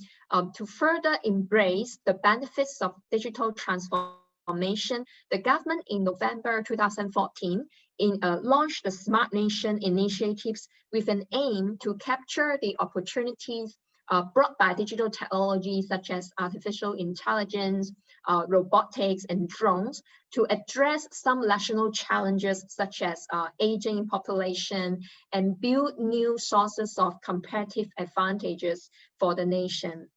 So how to harness ICT and digital technology to contain COVID-19 in Singapore? So here I try to give you some examples. So for example, because we understand that there are different kinds of public health strategies, okay, to contain COVID-19. So here the idea is how to make use of digital tools to supplement some traditional public health strategies. So for example, when it comes to contact tracing, social distancing, etc. So the first, so here I'll go to, I will share with you two contact tracing tools. The first digital contact tracing tool is called Safe Entry. So Safe Entry is a national digital system launched on 23rd of April to collect entry and exit information of individuals in workplace and public venues such as shopping mall, schools, through scanning of QR code or barcode on national registration identification card or employment pass. So information collected by Safe Entry, including a person's name, the identity card number, and mobile number, enable contact tracer to find the close contacts of infected case quickly and help prevent new clusters from forming. So business that do not comply with the requirement to use Safe Entry would be subject to the penalties stipulated under the COVID-19 Temporary Measure Act. And when you use a Safe Entry, so you don't have to keep typing in your name or a PIN number or mobile phone number, because inside the app, you get one function, you can simply retrieve my particular. So every time if you, once you check in and then you put a tick of remember my particular, so the all process is actually very smooth. If there's no technical issue, so within 1 minute, so the procedure is done. And then the second contact tracing tool is called Trace Together. So it is the first national Bluetooth contact tracing app in the world. It works by exchanging encrypt and anonymized Bluetooth signals with nearby Trace Together devices, and the Bluetooth data after 25 days is automatically deleted. So it could identify participating users who were within 2 meters of each other for more than 30 minutes. So if the user is approached by Ministry of Health as part of the contact tracing efforts, so the user can consent to send his or her trace together data to Ministry of Health. So because people keep asking, okay, what's the difference between safe entry and trace together? Because trace together is all about sending the short distance Bluetooth channel. So it means that someone near you, okay, within 2 meters, so they can exchange the kind of signal. So it makes the contact tracing process even easier, because most likely if when you are suspicious of infected with COVID-19, because the staff have to help you develop, okay, the map of what you have done for the previous 14 days. And it's hard for a patient with COVID-19 to recall, okay, where they have been to, and then who else they see. If it is a stranger, okay, just passing you definitely cannot remember. But if you already, okay, install Trace Together, the app, and then the stranger, okay, the passenger, okay, next to you, just also at the same time they also using the Trace Together app. So that's why they can exchange that really short distance Bluetooth signal. So that's it makes the contact tracing effort much easier. So Trace Together was expected to help so what I try to say is that so Trace Together is expected to help fill in the blanks during contact tracing when patients could not remember an encounter from the 2 weeks prior to their infection. So here you can see, so there is a step-by-step guide on using Trace Together. So all you need to do is entering your mobile phone register, right, Singapore register mobile phone number, and then you need to provide consent to register your mobile number with Trace Together and consent to share your mobile number with Ministry of Health if you are identified as a COVID-19 case or a close contact of a known case. So you also need to turn on Bluetooth and enable the necessary permissions for Trace Together to function. And you have to keep push notifications turned on so that you can be alerted when your Bluetooth is switched off unintentionally. And then so of course, when it was first, the app was first launched in the nation, is entirely voluntary. Entirely voluntary. But then when it moves to the later stage right now, because now, like what I said, the government want to further reopen the economy. We want to enter phase 3 when more business can be resumed, and then larger exhibitions or conference can be held. So the government have decided to maybe phrasing, okay, just like bit by bit gradually, will use Trace Together app or token to replace the current safe entry mobile application. Because I think as you see, so this is a Trace Together token. So the function is similar to the app, and at the same time, it also help fix the problem of what the original Trace Together app facing. Because some iPhone, okay, for example, like iPhone user, they may find that Trace Together app has actually led to a huge drain on the battery of iPhone. So it means that if you, because you have to turn on the Bluetooth and then all the time, and then so the battery will there is a huge change on the battery, and within 1 day you may have to recharge the mobile phone maybe twice or 3 times a day. So it can be inconvenient for some of the users. And the government at the same time they also recognize the fact that not many people like older people or children, they may not be able to use mobile phone, or they do not possess a mobile phone. But if you without trace together app or it may not be convenient for older people or other people to go out.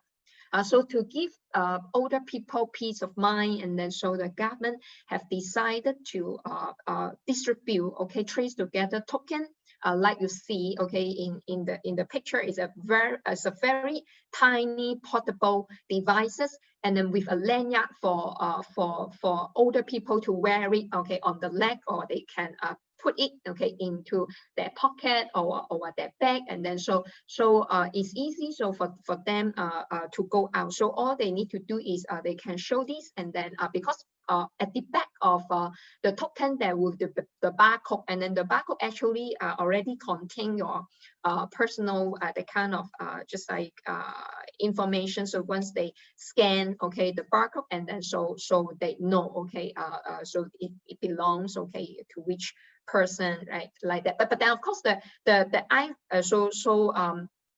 this is a free distribution exercise, so they do not charge people, okay, for getting the token. And then right now, okay, at first elderly are prioritized to get the token, and then but then right now there is the nationwide trace together token distribution exercise, and then so people can, based on where they live, and then they can go to their own community club to get the token.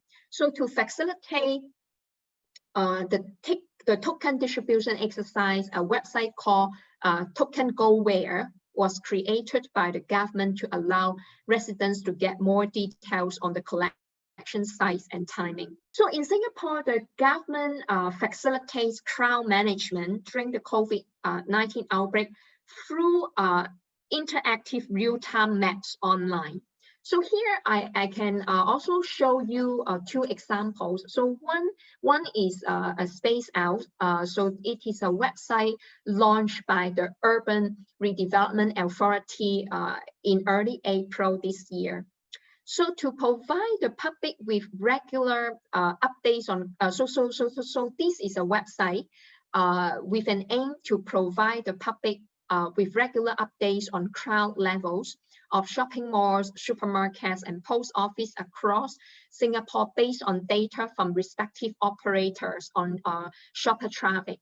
So of course, because this is not possible without the safe entry data. So that's why shopping malls, okay, they have people, okay,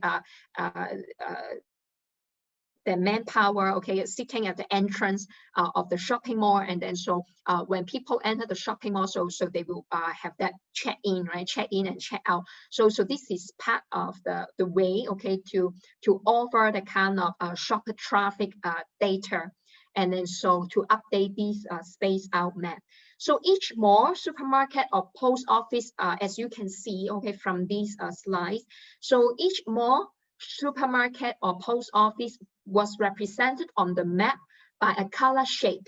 So green circle means that there is not clouded, so there were less than 50% of people, right? The crowd level is rather low. And then yellow rhombus represents some crowd, and then orange square for very clouded situation, and red pentagon for maximum capacity. So if you look at here, so for example, if I type in the address, okay, or the name of the shopping mall, and then so then within 2 seconds, and then the map will show me what's the current situation of this shopping mall. So if in the case it's not crowded, and then so I can make my decision whether I can go there, okay, or not. And they can also provide a more detailed version by telling you, okay, on weekday or weekend, and then which time period, okay, is peak period, okay, that is the already reached the max capacity. So if you think that is too crowded, you may consider a nearby option. For example, there are nearby shopping mall. What's the nearest shopping mall? Then you can see how far, okay, is it away, okay, from the original shopping mall you want to go to, and then maybe you can make better decision, because this is very useful because you need the transparency. to help you make informed decision, to avoid that, right, a crowded situation and gathering that may increase the risk of getting infected. So of course, the website enable the public, the good thing is that the website enable the public to make informed choices on where and when to make their essential purchases and maintain safe distancing. So similarly, the national park boards on the same day, in early April, also launched a new website called Safe Distance at Parks to provide the public with regular updates on the crowd levels of parks, gardens, and nature areas in the nation. So because you know that Singapore is a greening, very green nation, we have over a few hundreds of parks and then gardens. So as you can see from here, so you know that, so each park, garden, or nature area was also represented on the map by a color shade. So green circle means low visitorship, and then yellow rhombus for moderate visitorship, and then orange square for high visitorship, and then gray circle for temporary closed area. So real-time data, of course, was collected from visitors count system, and then ground observations by NPAC officers, and then drones. So here, actually for larger parks, right, for larger parks or nature areas such as some nature reserve or East Coast parks, so actually the NPAC officers, they deploy a total of 30 drones, and then to give the officers a better sense of the density of visitors in a specific area and obtain visitorship updates quickly. So of course, similar to space out, these websites launched by NPAC enable the public to choose a less crowded green space near them to exercise safely. Because in Singapore, government asks citizens to compulsory wear face masks, except that you are doing exercise. So if you are doing physical exercise, you can to help you breathe. So you may not need to wear face mask. But it means that because we understand that so nowadays some cases can be asymptomatic. So that's why it's also important to pay attention to avoid the crowd situation in parks when lots of people, when doing physical exercise, they go mask free, right? It means that it can also increase the risk of getting infected. So that's why a safe distance at parks, this interactive real-time map can help a lot. So you can make your own decision whether you could go to this park, or choose a less crowded area to do physical exercise. So how about social distancing? So social distancing measures are interventions taken to deliberately increase the physical space between two or more people to minimize physical interactions. So because we believe that social distancing measures, if practiced properly, they can slow or break the chain of viral infections. So in Singapore, the government made use of robotic technology to support social distance measures. So one of the example I want to share with you is Spot, right? So it is a robot dog. So actually, this is a robot dog built by Boston Dynamic, which is an American-based engineering and robotics design company. So it is originally a commercial robot generally used by construction, utility, mining, oil, and gas industries to inspect tunnels under dam or construction sites or hazardous environments, to detect abnormal operating noises, water, and steam leaks around plants, and even hazardous levels in nuclear reactors. So Spot was roughly 3 feet long and 2 feet high and weighed about 60 pounds. It could operate for 90 minutes on a swappable battery, and it could operate for 90 minutes with a maximum speed of about 3.5 miles per hour. It was both waterproof and dustproof. It has a 360-degree field of vision with a 4-meter range to monitor the physical environment thanks to stereo cameras mounted on its front, back, and sides. So with meticulously coded control algorithm, Spot was nimble and could navigate difficult terrain such as stairs and hilly areas. Then it's much better than its wheeled counterpart.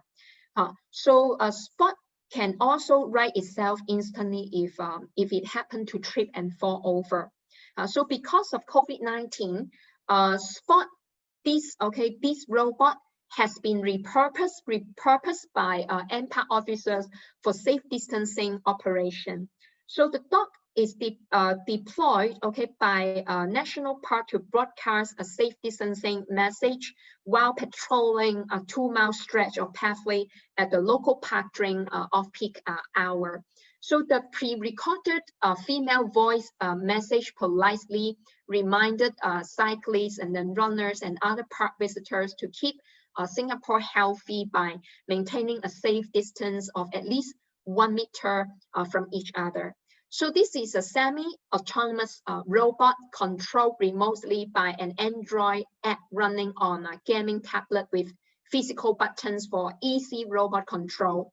So to facilitate the trial, and then the government agency GovTech enhanced the robot dog with various functions such as 3D mapping and cameras embedded with video analytics. So the camera could scan the surroundings and help officers estimate the number of people gathered in parks.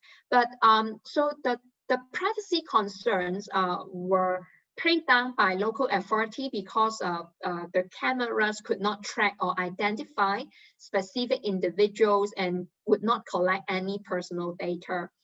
So of course, one good thing about the deployment of Spot, the robot dog, is to help reduce the manpower required for park patrol and minimize park officers' risk of exposure to COVID-19. So another example is the multiple purpose all-terrain autonomous robot, MARTA in short. So MARTA has several key features, so it can navigate autonomously with 3D mapping. So it's equipped with 360-degree coverage of both sound and visual sensors, plus a 360-degree camera that can cover any blind spots during patrols. So audio and video recordings can be fed to the police center where an operator can view them live. So this provides an operator or police officers with a more comprehensive picture about what is happening or has happened on the ground, thereby improving their situation awareness.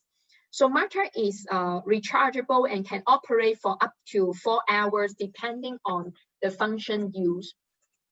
So it is deployed by Singapore police force to help with foot patrol 24 hours a day, and then project police presence, and then assist with safe distancing efforts at government quarantine facility and a foreign worker dormitory that is assessed as an isolation area. So of course, MARTA brings several benefits to police officers. So firstly, the robots help police officers cover more ground in a similar duration as it can patrol separate areas from the officers. And then second thing is that the robots can reduce the need for police officers to be physically close to workers who are under quarantine, so thereby keeping police officers safe from infection.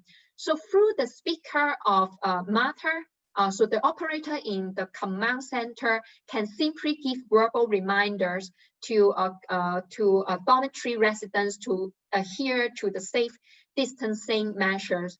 But of course, one limitation of this robot is that so officers are still needed to personally attend to incidents that happen above ground level or within dorm rooms, as the robot cannot access this area because it's a wheel robot. Unlike spots, the robot dog, of course, they can overcome hilly areas or stairs because it's a wheel robot, so it cannot climb, okay, upstairs. So it means that anything happen above ground level or within dorm room, so then police still need to personally attend to incidents.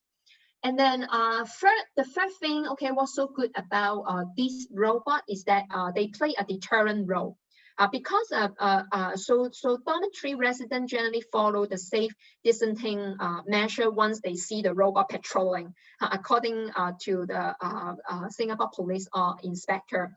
So the presence of the robot ensure that dormitory residents do not loiter during meal times and then past bedtime. And finally, of course, I think you can see, okay, how the government make use of robot to deliver food, okay, in a community isolation facility.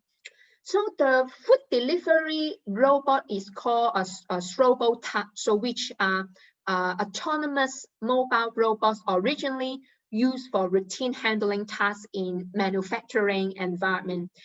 So of course, right now, now TAC is repurposed by the Singapore government to become a food delivery robot. But originally, the robot is used for routine handling tasks in manufacturing environment.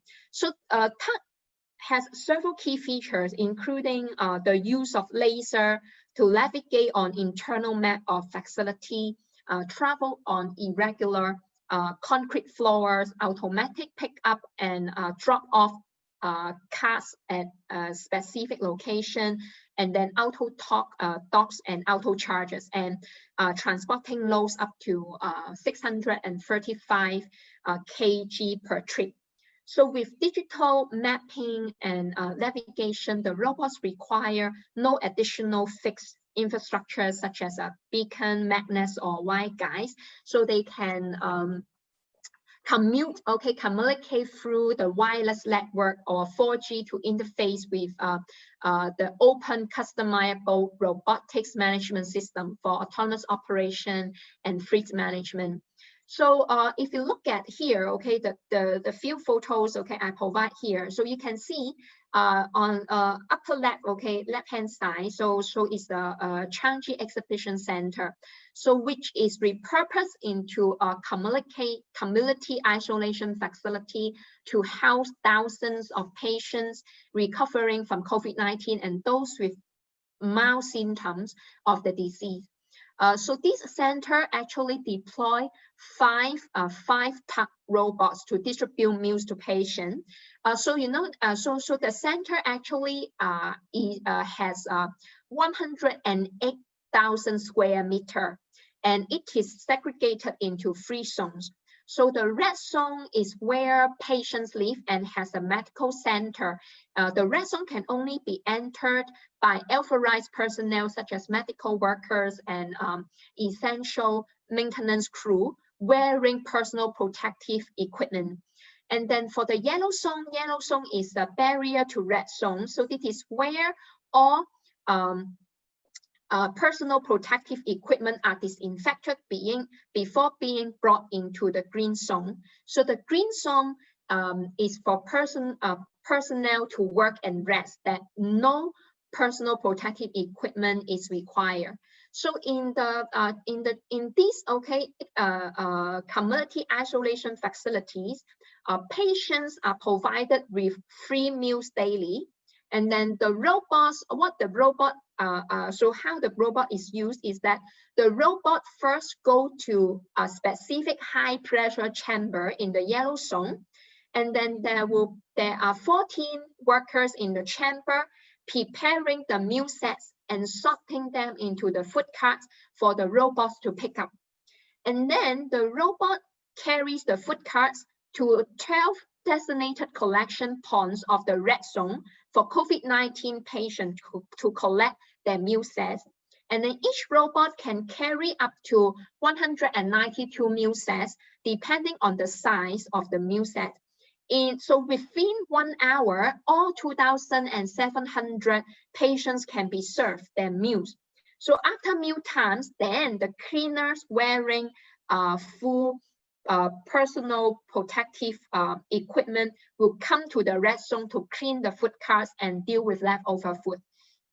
So the use of robots to deliver food, of course, have several advantages, including minimizing physical contact between facility staff and patient. Besides, it can ensure the timely and delivery of food to patient. It also frees manpower from routine and repeated tasks. Each robot can save at least 6 to 8 workers for food distribution. It also saves manpower costs. And of course, the most another important point is that it also saves lots of protective, personal protective equipment, so that the face mask, right, the goggle, because every time you have to go in and then you have to put on full gear, right, and then after leaving the red zone, you have to get rid of that PPE, and it is not environmental friendly. But if you make use of food delivery robots, so each time it's just like all you need to do is just like disinfect the robot, okay, and then without wasting too many personal protective equipment. So I think so this is why so the food delivery robots are used, are well utilized by the government, to deliver meals in this community isolation facility. So after talking about sharing with you all these examples about how technologies can be used, to support social distancing, crowd management, or food delivery efforts. So I think it's important for me to talk about the moral principles for digital transformation. So while technology, digital technology, or ICT can positively impact economy, society, and environment, they also pose some ethical questions. So I think one of the question commonly asked is whether digital technologies like robots, artificial intelligence will replace human beings. So and then taking over human jobs at all levels in society, and then leading to massive unemployment or income inequality or breakdowns in social order. And of course, we also worry that whether AI systems are black box, and then the data goes in and then the answer comes out without an explanation for the decision, and then so there may be creep into AI data, a machine learning algorithm with generate some racial or gender discrimination, right? Hurting those discriminated against and encouraging mistrust. So that's why it's important to mitigate the risk of digital technology while capture the benefits of digital technology. So that's why you can see that some governments, they have put forward some frameworks and guidelines and principles for the ethical use of digital technologies. So of course, if you ask me, I think so. If you look at overseas country, of course they can come up with a list of principles, maybe a list of 30 principles, a list of 9 principles, and then last principle.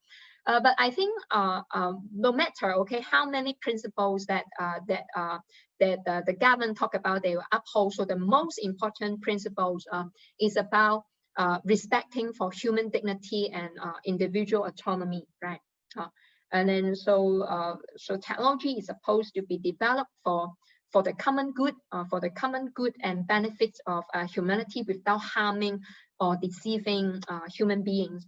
And of course, the design and implementation of digital tools and services should be compatible with fundamental human rights. So human life, autonomy, dignity should be respected. And so if you look at the examples, the Singapore experience, I think during the COVID-19 outbreak, you can see the government really uphold the principles of transparency, right? And then because I think when it decides to launch a safe entry mobile application or trace together application, they try to really be transparent to show that to let the public know what they need to expect, and then because they need the cooperation from citizens, and then they also increase the kind of transparency so that people do not have that kind of public fear. So that's why when we talk about the kind of digital technology, at least I think principle of transparency is very important. Principle of safety and security, of course, is also important. And I think one good thing is the Singapore government about the Singapore government is that they really have done a good job when they try to communicate with the public. So the meaning making part try to make authoritative account to establish the kind of emotional connection with the public, so that the public will know what they need to do, because containing COVID-19 is not supposed to be a job solely done by the government, but citizens as a whole, they also need to play a part. So for example, like if you under the Infectious Disease Act, is the people are required to provide the genuine information. So it means that they cannot tell lies, when they provide the information of, for example, like fake mobile phone number or fake name. So they cannot do it when they check in, using a safe entry mobile applications. So at least they need to know about the consequence of if you do not abide by it, what would happen. So that's why as a whole, when we in Singapore, I think people are willing to cooperate, because we know what we need to do to help contain the crisis. And transparency help citizens to make informed decisions, and then I think we really need that instead of so when there are lots of technology used to contain COVID-19, so it's important for the government to communicate it with the public, so that for example, when you see a robot dog in the park, so you don't try to play with the dog. So because it is a machine, so a machine and can bring harm if you come too close, it is not a pet dog. So that's why the government will also provide some notice, and then saying telling people that so this is a robot dog, it is carrying out this kind of task, safe distancing task. So try not to play with the dog, and then stay away from it, so not affect. So this is the communication part that the government need to do. So I hope that this Singapore experience can give you some ideas about what happened here, and then I hope that it can also help provide some inspiration for your country, so that we can learn from this process. So I'll end the presentation here. So thanks for listening. Thank you very much, Dr. Sabrina. I'm sure everyone here is very impressed with the comprehensive approach that Singapore seems to have taken in utilizing all these different digital tools and technologies. Yeah, I think I think you've certainly gotten a few questions in the chat that we'll get to hopefully at the end of during the panel discussion. I think now would be a great time to take just a 10-minute break. I'm sure maybe people would just like just stretch their legs, etc., as they've been sitting in front of the screen for quite a long time. So I think we can maybe take return at and I'm saying this in Japanese time, just 10 minutes. So that would be 4:24 p.m., 4:25 p.m. Japan Standard Time. So please kind of adjust for your time zone. And then when we come back, we'll be hearing the next session headed by Mr. Colin McGill. Thank you, everyone. Hi, everyone. Hope you've gotten back. Maybe we can turn on our cameras again, just so I can see. So hopefully, Colin, are you with us? I am. Great. Hi, Colin. So let me introduce the speaker first. So talking on the topic of bringing the voices of citizens into the policy making process, we have Mr. Colin McGill, CEO and founder of Polis from the United States of America. So please take it away. Thanks so much. Thanks so much for having me. Thanks to the Asian Productivity Organization. And hello to you all from Oregon in the United States. I'm going to talk tonight. Is it okay if I share right away? Does that work? Sure, yeah, please. Okay, wonderful. Thanks so much. All right. So I'm going to begin by sharing my screen here. Polis became known popularly as a result of the usage of Taiwan and Taiwan's government and activists in Taiwan's civil society, and my relationship has been warm and excited over the past 5 years or so with users in Asia as a result of this initial contact. And I'll talk a little bit about it, and I'll talk a little bit about the technology and a little bit about the kind of the applications of it, some of the consequences of it, and how it's being applied elsewhere and how it might be used elsewhere. And for this case study discussion today, I'm going to also focus and highlight recent usage by Singapore. By the Philippines. It's in use in Singapore as well, but in Pasig City in Manila in the Philippines. So, first of all, if you happen to have heard of V-Taiwan, I'll briefly talk about what that is. V-Taiwan is a process for bringing citizens' voices into the policymaking process on a specific issue. And in the case of V-Taiwan, it's just in the realm of technology policy, the most high-profile example of this being the case of regulating Uber in Taiwan. V-Taiwan's also regulated revenge pornography and caning and drunk driving and online alcohol sales. And in each case, there was a regulation. It was presented to a broad spectrum of the electorate, both stakeholder groups and then also via online advertisements. And then it spread beyond that organically.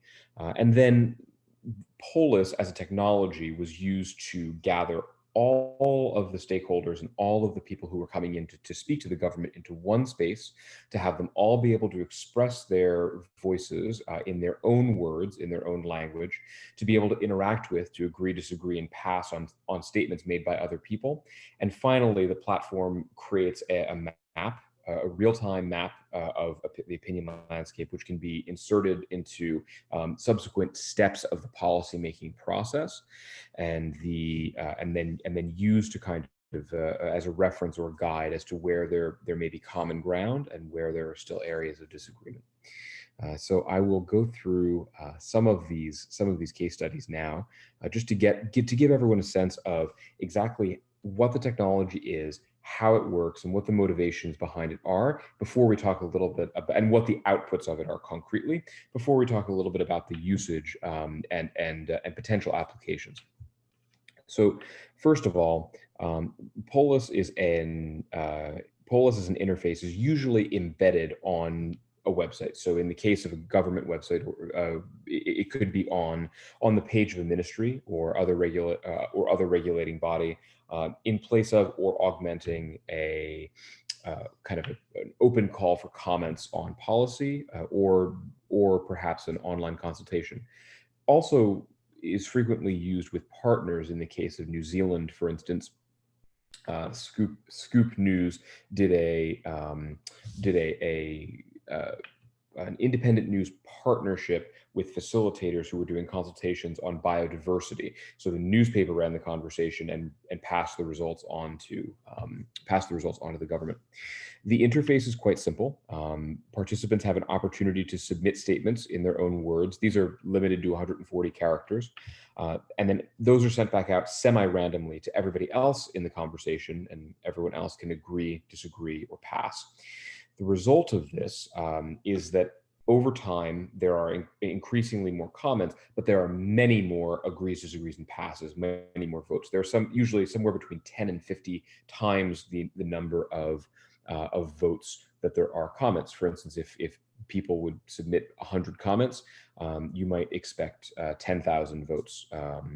You might expect, or if someone, this is a common common, even if someone submits one statement, they'll vote on, they'll vote on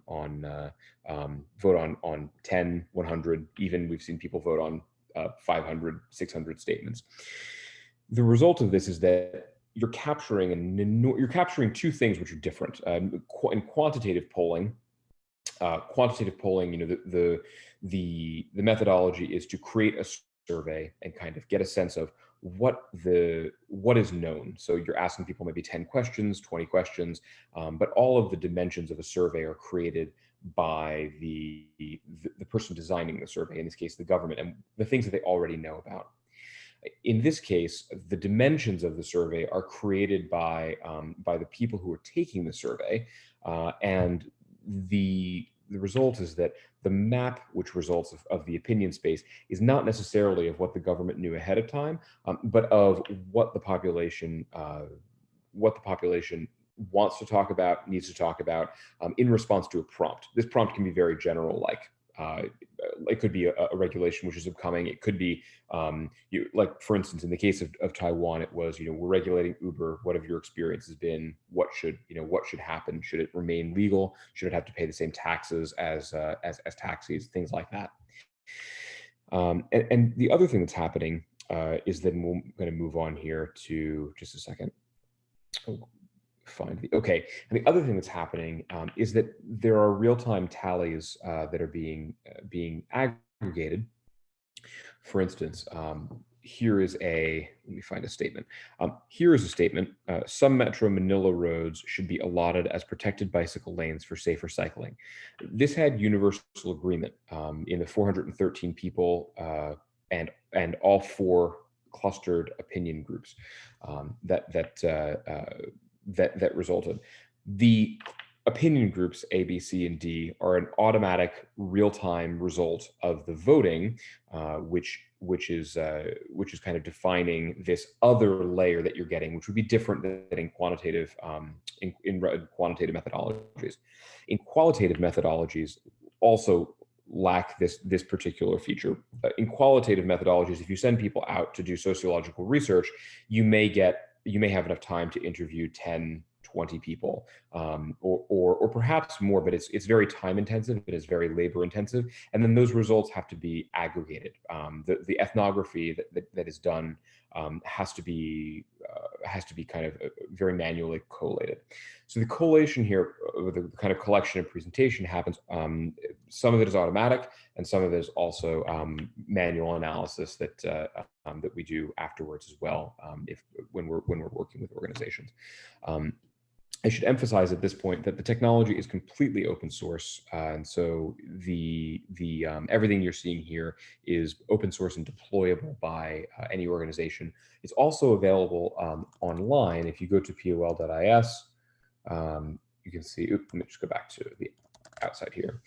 If you go if you go to pol.is/home, you can immediately sign up, begin using it, read comprehensive onboarding knowledge, which is all open, and let's see, and then certain additional analysis. We frequently will do kind of discussions with organizations about how to implement it, and also additional analysis afterwards in the public sector. Some of the things that we can kind of drill into here. Let me just go back real quick to this conversation in Pasig City. The prompt for in Pasig City in the Philippines was, what should we do about open streets? And the contention in the conversation, if we go back here, was, let's see, we can find, what did Group A, how did Group A vote differently? Roads are no place for people to walk on. Okay, so Group A and Group C agreed with that. Group B and Group D disagreed with that. And so immediately we have the groups take on a kind of personality. When Polis creates clusters, it doesn't necessarily know why the group is, what the content of it is. It simply knows these people voted differently on these statements, but they voted similarly to each other. So group B all tended to vote one way, group C all tended to vote one way, and that's across many statements. So it's looking for correlations. And then group B has a different character here, right? Widening the road eases the flow of motorized traffic. And this is interesting because group D was the only group which had significant disagreement about that. And as we've seen in cities like Los Angeles in the United States, widening the road does not always lessen traffic. Sometimes it can even contribute to it, depending on the design. And so there's an interesting, this is stated as a fact, but there's maybe some difficulty in, or some further discussion that can be done around this, and it can kind of hint policymakers when engaging with citizens where the areas again of consensus are, and where areas of disagreement are.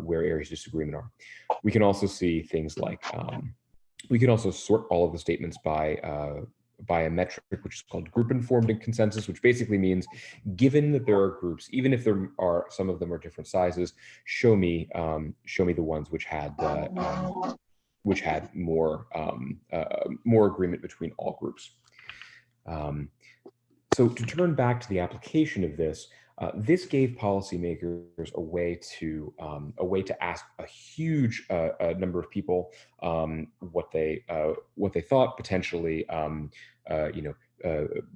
hundreds in that case. That was a relatively small case. The largest Polis conversation is 33,000 people. So potentially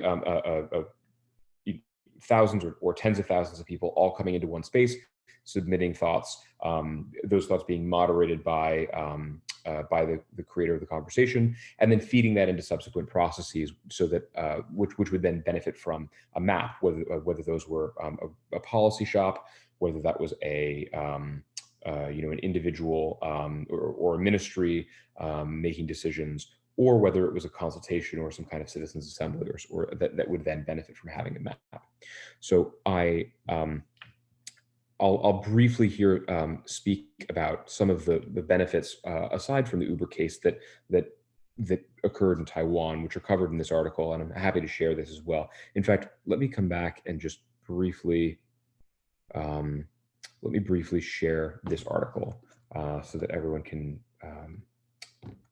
Here we are. I'm going to share this in the. There we are. So I've shared that to the chat. Okay.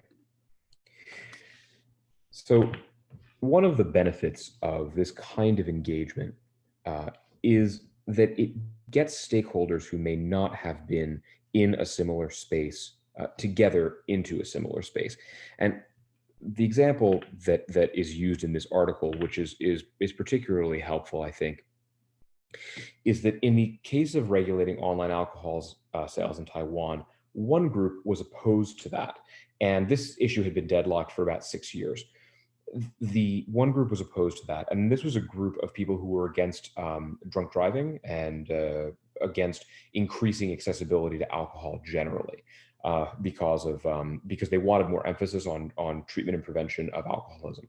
Another group, which was in favor of it, was in favor of a national ID, which would be used to purchase alcohol online.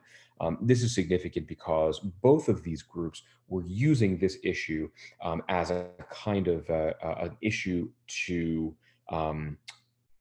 propose or to further a policy which was adjacent. When the groups got into a shared space, submitted their thoughts and began to interact with each other's ideas, it turned out that people who wanted a national ID law did not disagree that there should be more treatment and prevention for alcohol disorders. The people who were in favor of online alcohol regulation also acknowledged that this didn't necessarily increase people's availability to alcohol. They could get access through a corner store or something like that. and they were not opposed to the existence of a national ID. And so it turned out that despite deadlock for 6 years, these two sides had actually agreed with each other on many key points that the others were proposing. And they had not had a shared space for hundreds of people or thousands of people to come into a shared space and interact with each other's ideas. The idea that government is a place that this can happen is interesting in part because there is a lot of emphasis on polarization at the moment.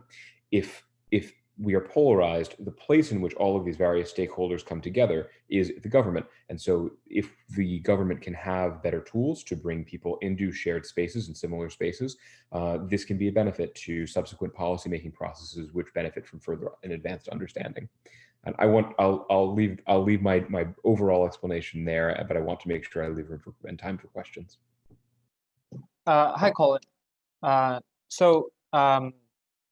We'll be taking, I think, questions for each specific presentation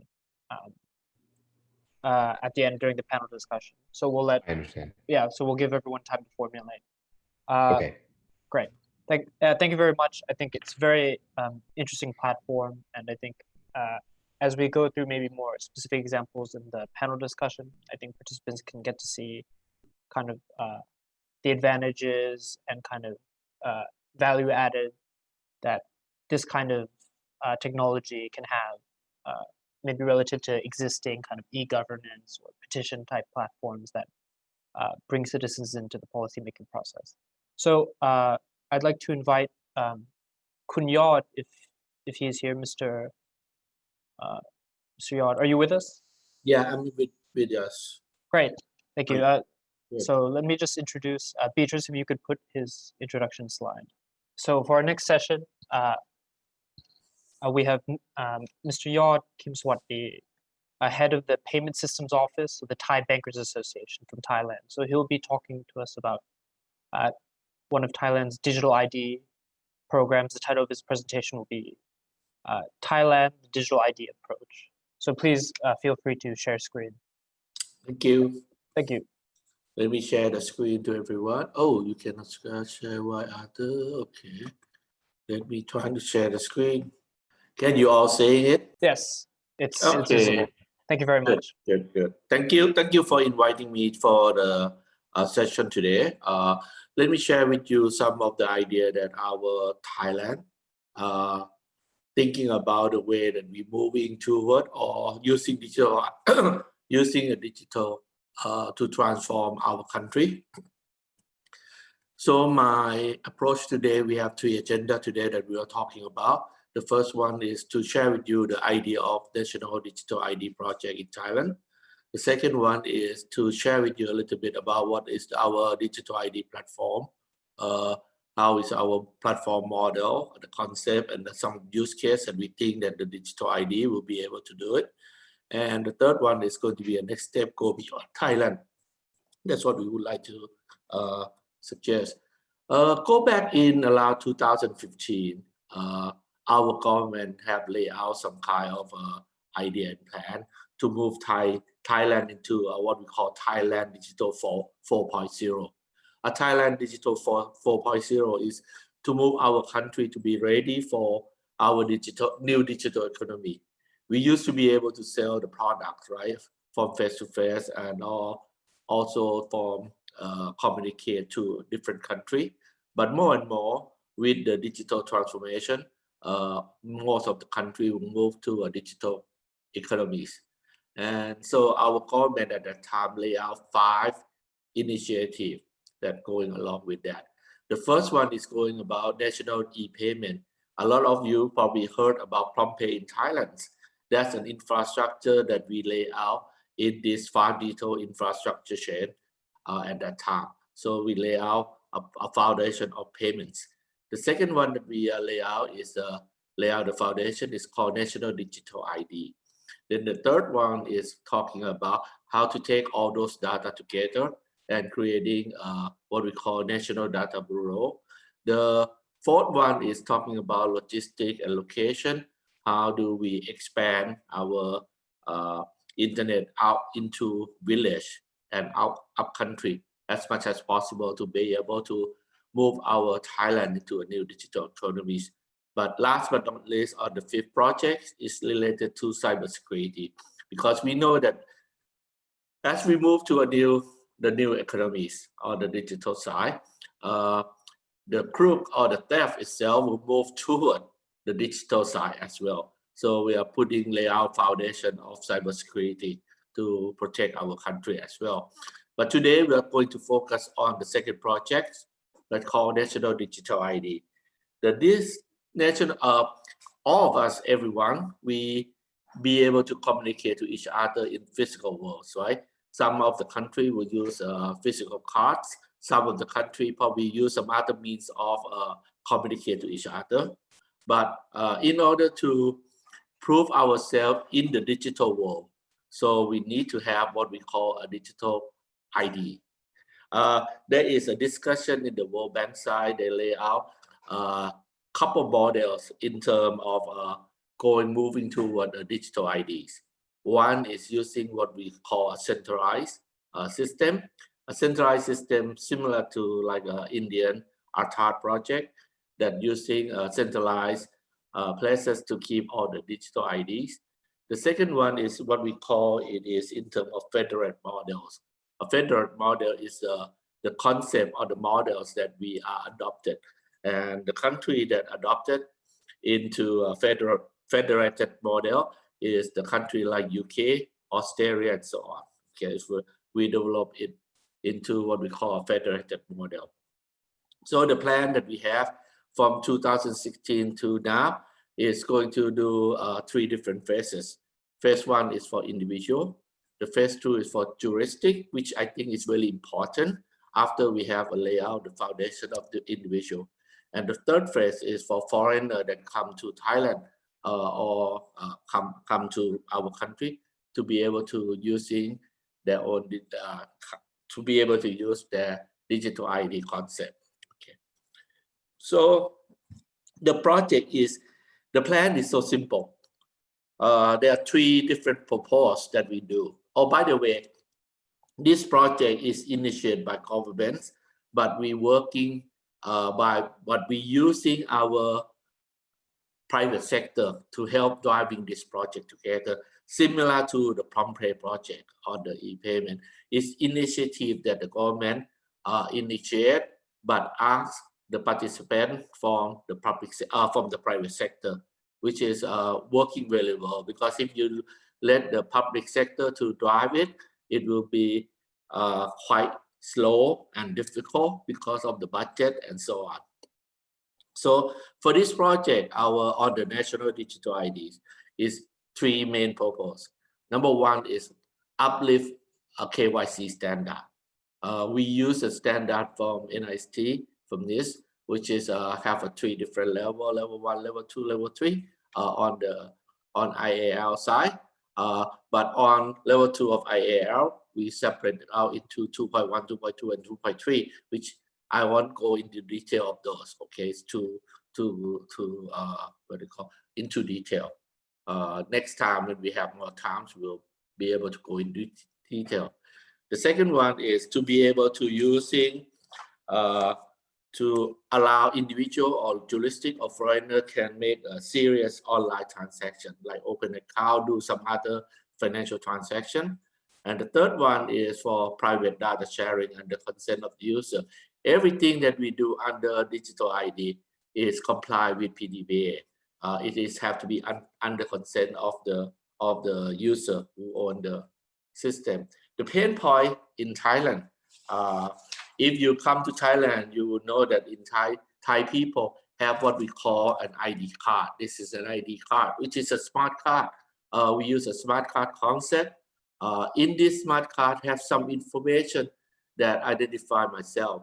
But in order to do this, and we can go to the bank and so on. The bank can identify ourselves, identify myself through this ID card. But that means you have to be physically presented over there in order to do it.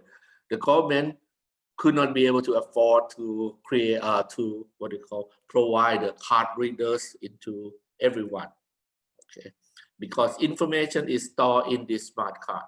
So in the past, whenever you do any transaction in Thailand, they will take your ID cards and then they will do a Xerox and keep track the record and so on. But it is easy to create a fraud, okay, in this case, especially, and also in the digital world, it is difficult to do this. So the concept of NDID platform is we want to create what we call a trusted source of information sharing. We do what we call a share information, and we'll be able to cover all of this information.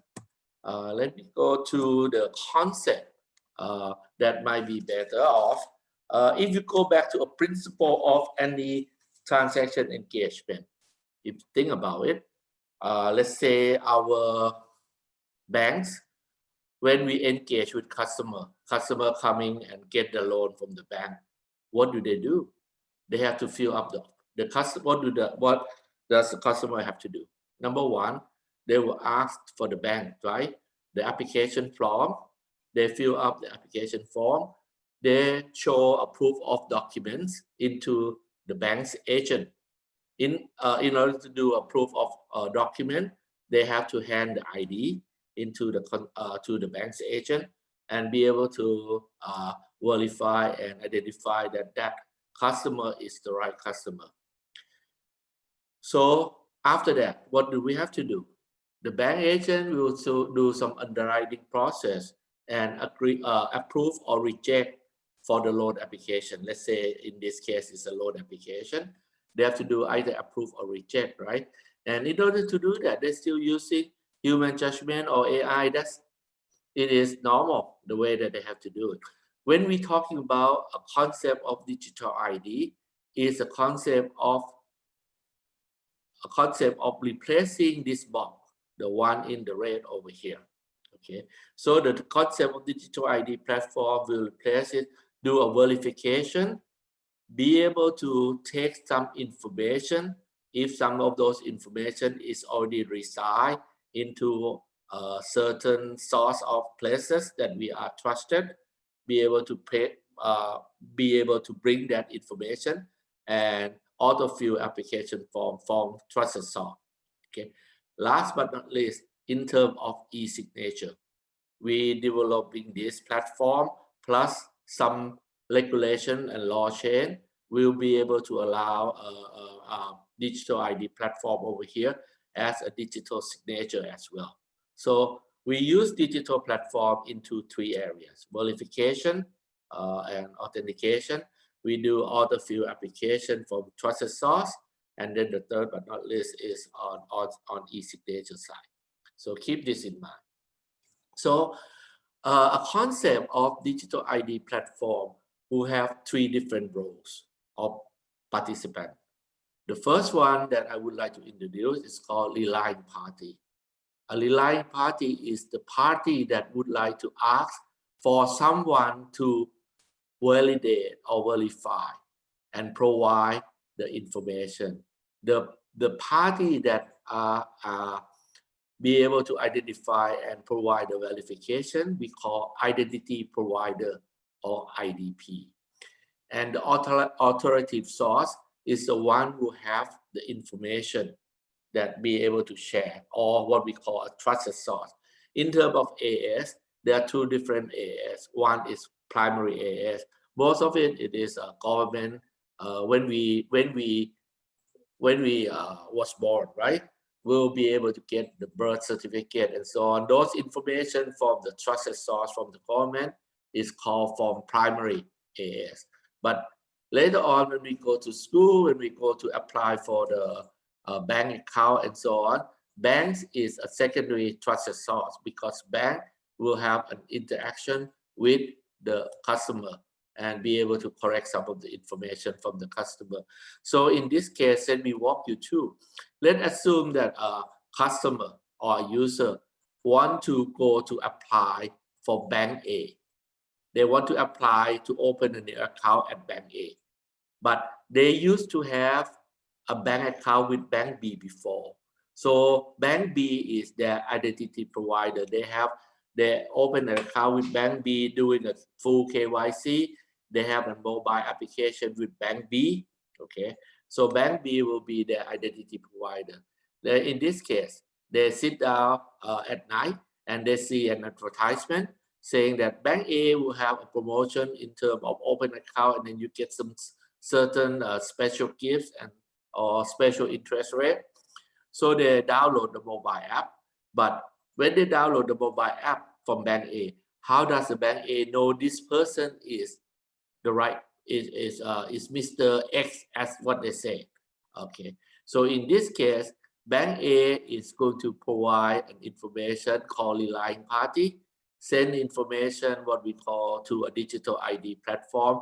We're using a blockchain concept, so they identify to the blockchain. So it is second one is over here. RP send a request to IDP for validate and identify Mr. X is Mr. X. That's what they said. So when it comes to the information will acknowledge and stamp at IDP platform. From IDP platform, they will notify the identity provider based on what Mr. X choose. Mr. X choose, let's say, Bank A to be a identity provider. So Bank A will do some kind of what we call verification through either mobile application and so on, and say, Mr. X, are you the one who asked for validation and authentication over there at Bank B?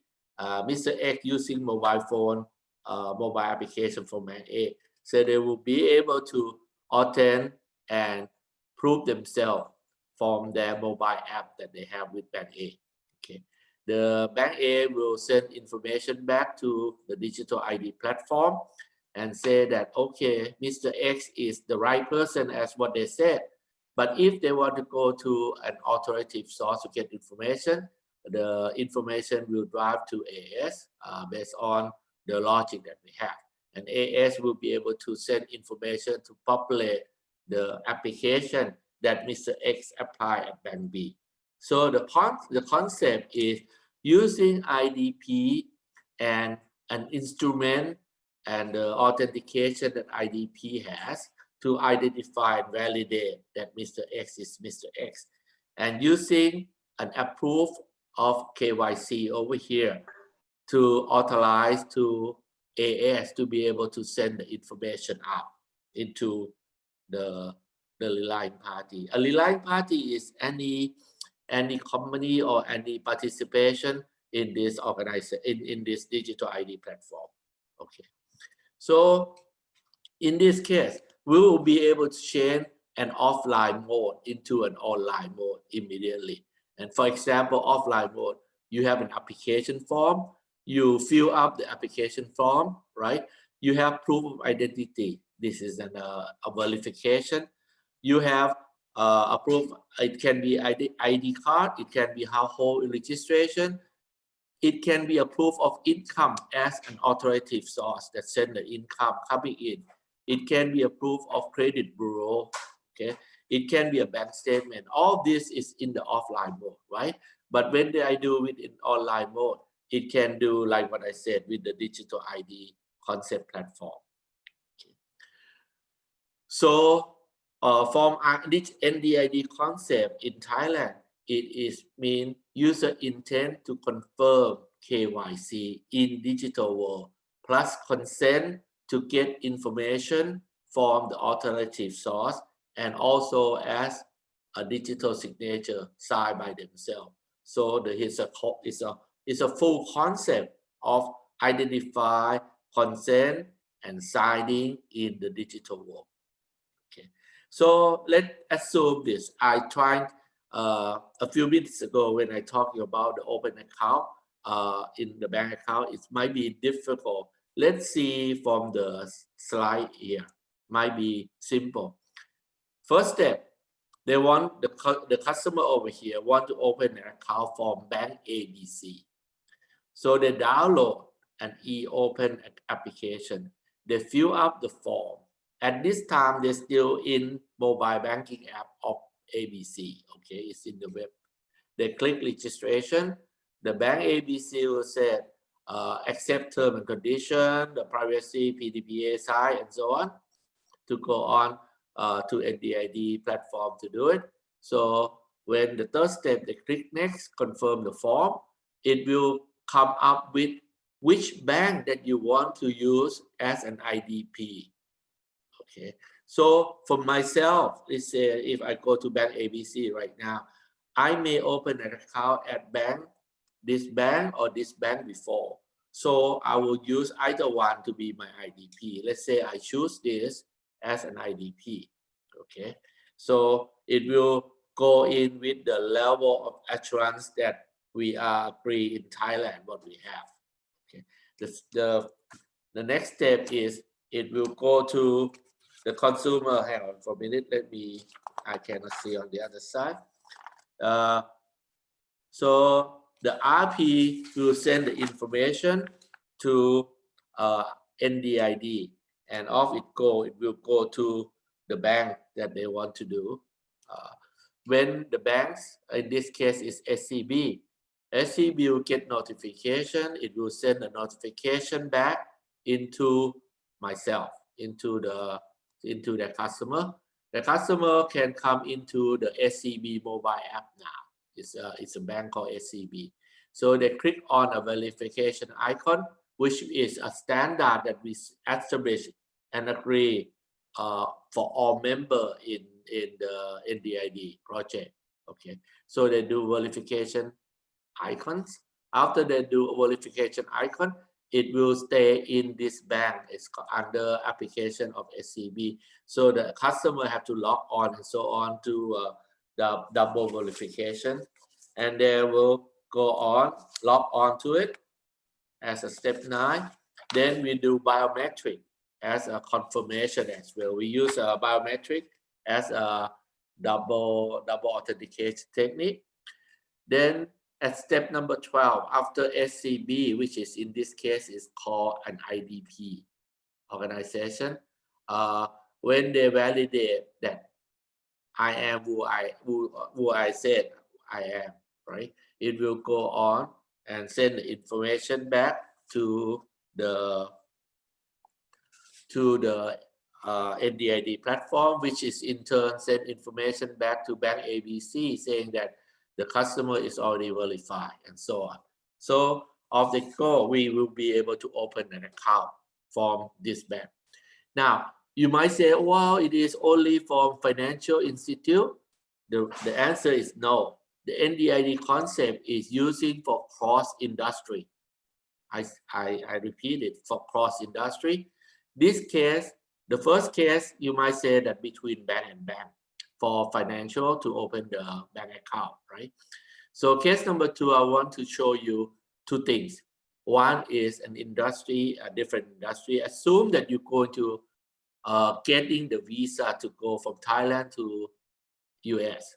When Thai citizens want to go to US, they have to apply for US visa, right? And this one will show you a face-to-face and using digital ID as well. So in this case, assume that myself, okay, book the date to request a visa from US Embassy. So I have to fill up some information form to website, right? I think most of the country in Asia right now, in order to get the visa from US, you have to fill in some information from website and getting book the date to meet with them, right? So when I go into the US Embassy, what do I have to do? I have to go in and bring my passport. Am I correct? Bring my passport. So actually, my passport is my authenticator number 1 already. So they use a passport and read my passport information. At that time, the US Embassy, actually, they do a KYC at myself, correct? So actually, they can do some other thing. And what do we do in the past? They will ask us to bring in financial statement. For example, bank statement. Their bank asks us to bring in for example, a proof of tax payment that you do. Assume that's only 2 things: financial statement, tax payment that we have to do in order for them to provide us a visa, give or don't give us or not giving us the visa to go to US, right?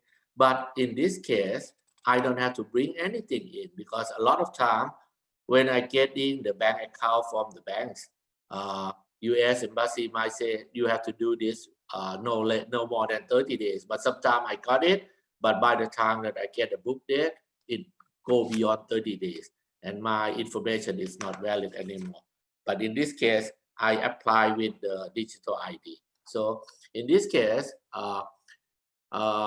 the U.S. Embassy can took my picture and so on, and send the information to, they can compare my pictures against my passport, do a full KYC over here, and then they send it to digital ID platform.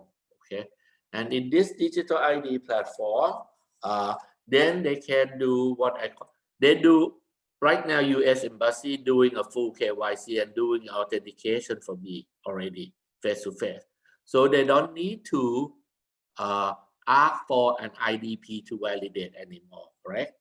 So what they have to do is getting information to digital ID platform, say, hey, yours is already identified themselves and already approved, already validate and do a full KYC for them, for Mr. Yours. So please, the banks, the banks that you're saying that you can tell U.S. Embassy that they can go and get the bank statement. In this case, U.S. Embassy can identify through the digital ID platform, say, go and get the bank statement from Bank A. Go to get the income or my tax payment from Revenue Department. Okay, the information will go to digital ID platform and send to the Bank A and send it to Revenue Department, and off it go. The data can come back and populate it into visa application platform.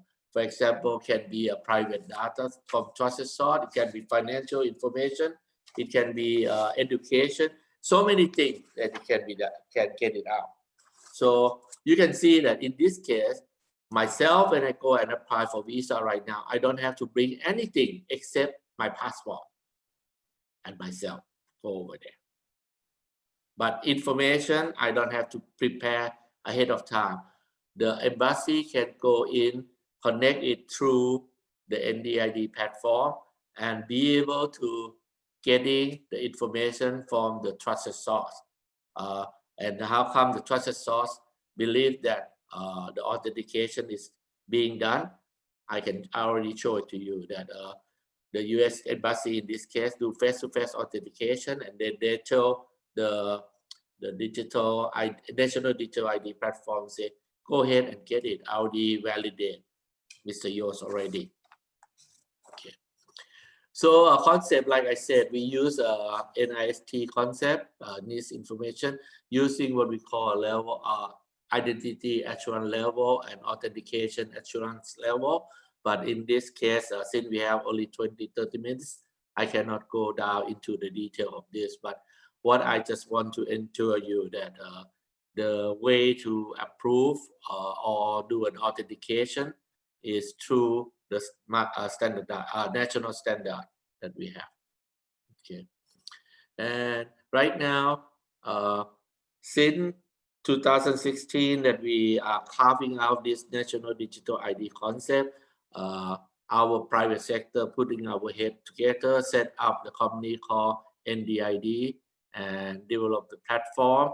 And we are doing it what we call in the sandbox, in the limited production concept since the beginning of this year in the Bank of Thailand sandbox. And we do multiple projects underneath that. We use it for open the bank account for the banks. We're using across industry by open an account from the security exchange. We use it from insurance company to be able to file a claim and open an account. We use it with credit bureau to be able to get a credit information.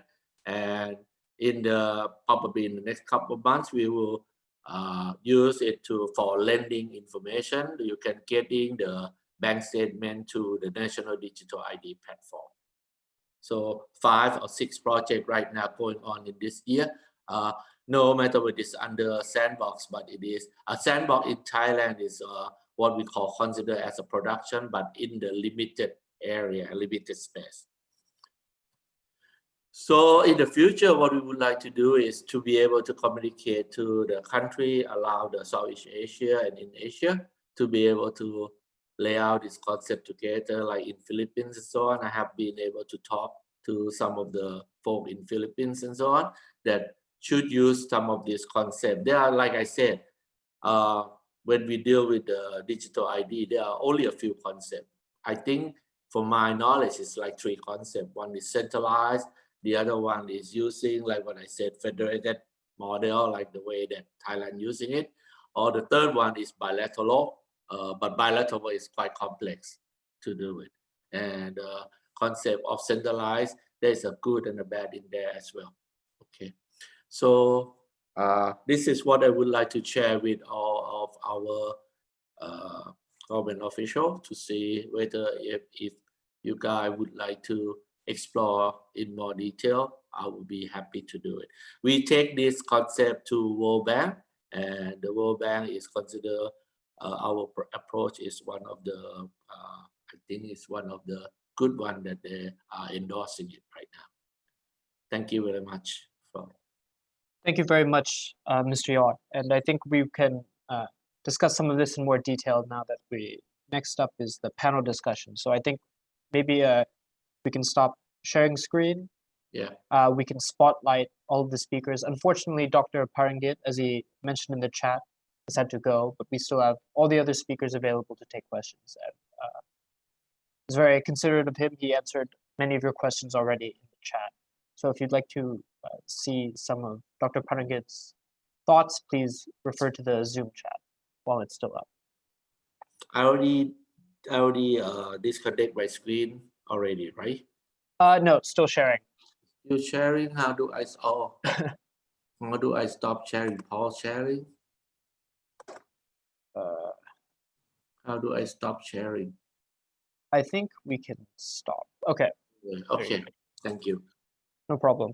So my colleague will just add the other speakers, and then we can get started on the panel discussion. So thank you all again for sharing kind of your expertise and insights on the topics you presented on today. I'd like to start with kind of a common theme I noticed. So this is open to all of the panelists. If someone's courageous enough or is interested enough to take this kind of question, but I noticed that many of the presentations today had to deal with governance and obviously the idea of data governance. So I think this can be quite a complicated or technical topic. So I think if maybe one of you would like to venture to answer this question of to a layperson, how would you sort of explain some of the basic principles of data governance? What should the average person or the average public sector employee kind of venturing in this area for the first time, what is their kind of need to know in terms of understanding what's important or what's essential when thinking about a program or project that involves data and how to govern the use of that data? Maybe I would suggest Professor Yarame, since your presentation involved this quite to a large degree. Okay, thank you very much for your question. This is very important. I guess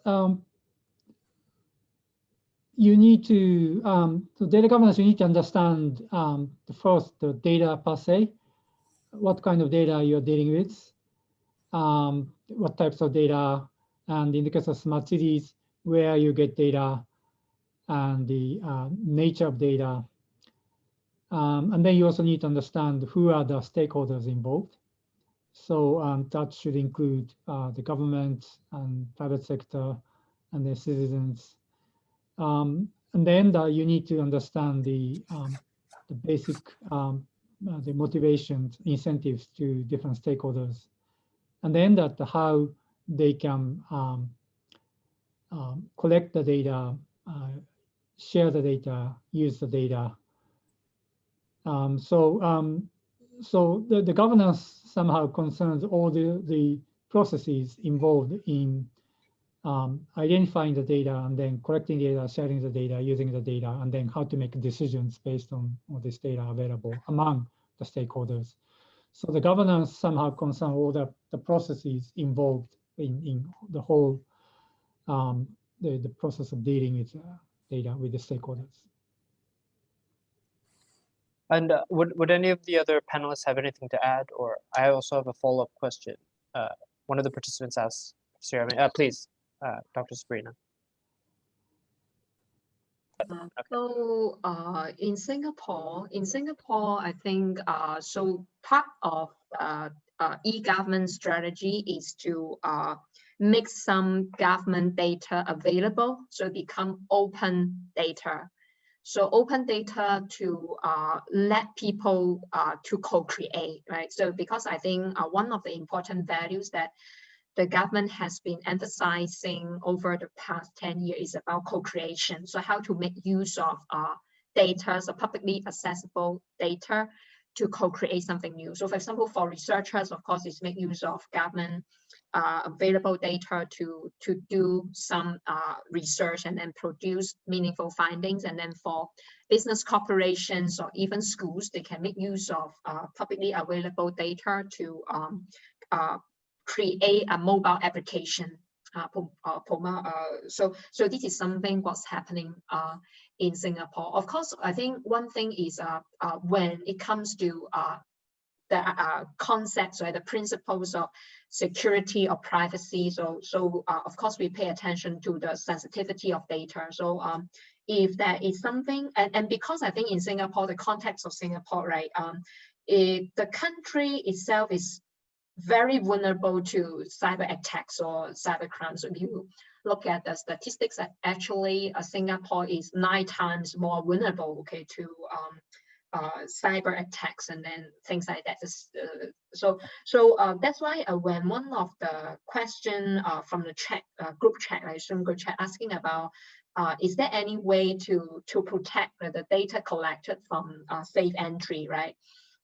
So safe entry actually is mandatory. So people, if ordinary citizen, right, if you refuse to provide the data, refuse to check in, right, using the system, actually you already barred from entering the venue. So example, you go shopping mall and then you say that I don't want to provide this kind of information, to your barred from entering the shopping mall, because they actually staff, okay, saying that you are compulsory to provide this kind of information for contact tracing, right? And then so of course this create a kind of disincentive, right? People may not like to provide this, but this is mandatory. But if people have concern, because under when the launch of safe entry, because the government actually is the custodian of the data. So the data submitted, okay, by ordinary citizen actually is stored in the government server. And then business, okay, if you go to the shop, right, it is a private company or shop, but actually the data is directly saved in the government server. So only authorized government official, they have access, okay, to the data when they need it. So the need is when you find out this is infected person, okay, so you need to access, okay, the data. The data is encrypted. Okay, if everything, okay, is good, so it's supposed to be encrypted and can only decrypt by the authorized officials. And in the context of Singapore, the government officials is bound by the Public Sector Governance Act. And then this act actually penalize public officials who recklessly or intentionally misuse the data. So if, let's say, so in any chance that the government really or any government official recklessly or misuse, okay, the data collected from safe entry, of course they will be penalized, okay, so there will be financial penalty up to 5,000 Sing dollars and put into jail for up to 2 years. And then if let's say if the the citizens, they make false declaration. Okay, they false personal information or misleading the kind of information, and then they will be penalized, okay, because it is liable to prosecution under the Infectious Disease Act, and then the penalty for providing false information is a fine of up to 10,000 Sing dollars and imprisonment of up to 6 months. So it makes sure that when information that is necessary, okay, because this is for contact tracing, and then of course there may be then there's a need, okay, for the legislation to back up as a backup, make it more convincing, right? People need to abide by it. If you just like this is something voluntary and then no one pay attention to it, so it is not effective. So I think this is something for me to share with you the situation, okay, in Singapore. Thank you, Dr. Sabrina. I have a follow-up that actually addresses something that was mentioned quite a lot in Dr. Yarami's presentation, but I think it also touches on some of the ideas on your presentation and some of the other speakers as well. This is the idea of public engagement and getting the public involved in kind of the design and the delivery of smart public services. So, Dr. Yarami, could you maybe this was actually based on a question from one of the participants, which is what kind of strategies are best to employ in when dealing with smart cities, in motivating communities to participate and make use of the services offered by smart cities. So how can you ensure that?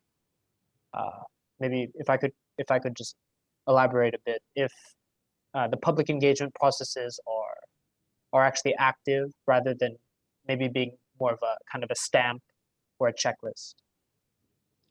Okay, thank you very much. I think this is a very critical question. I think, as I mentioned, that there are many issues you can address in smart cities, like environment, health issue, welfare, infrastructure, but then that it's really up to the community to decide which issues they're going to address or they want to tackle by using sophisticated data-driven innovation.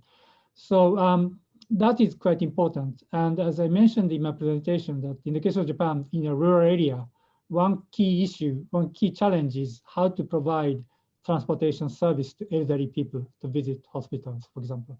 And then this is really critical. So which means that the people in the community are really interested in that issue. And then they are really concerned about the services provided in smart cities. So I think that's really important. So it's really up to the communities and work together with the government and also private sector and NGOs to really think about what are the issues they're going to focus on.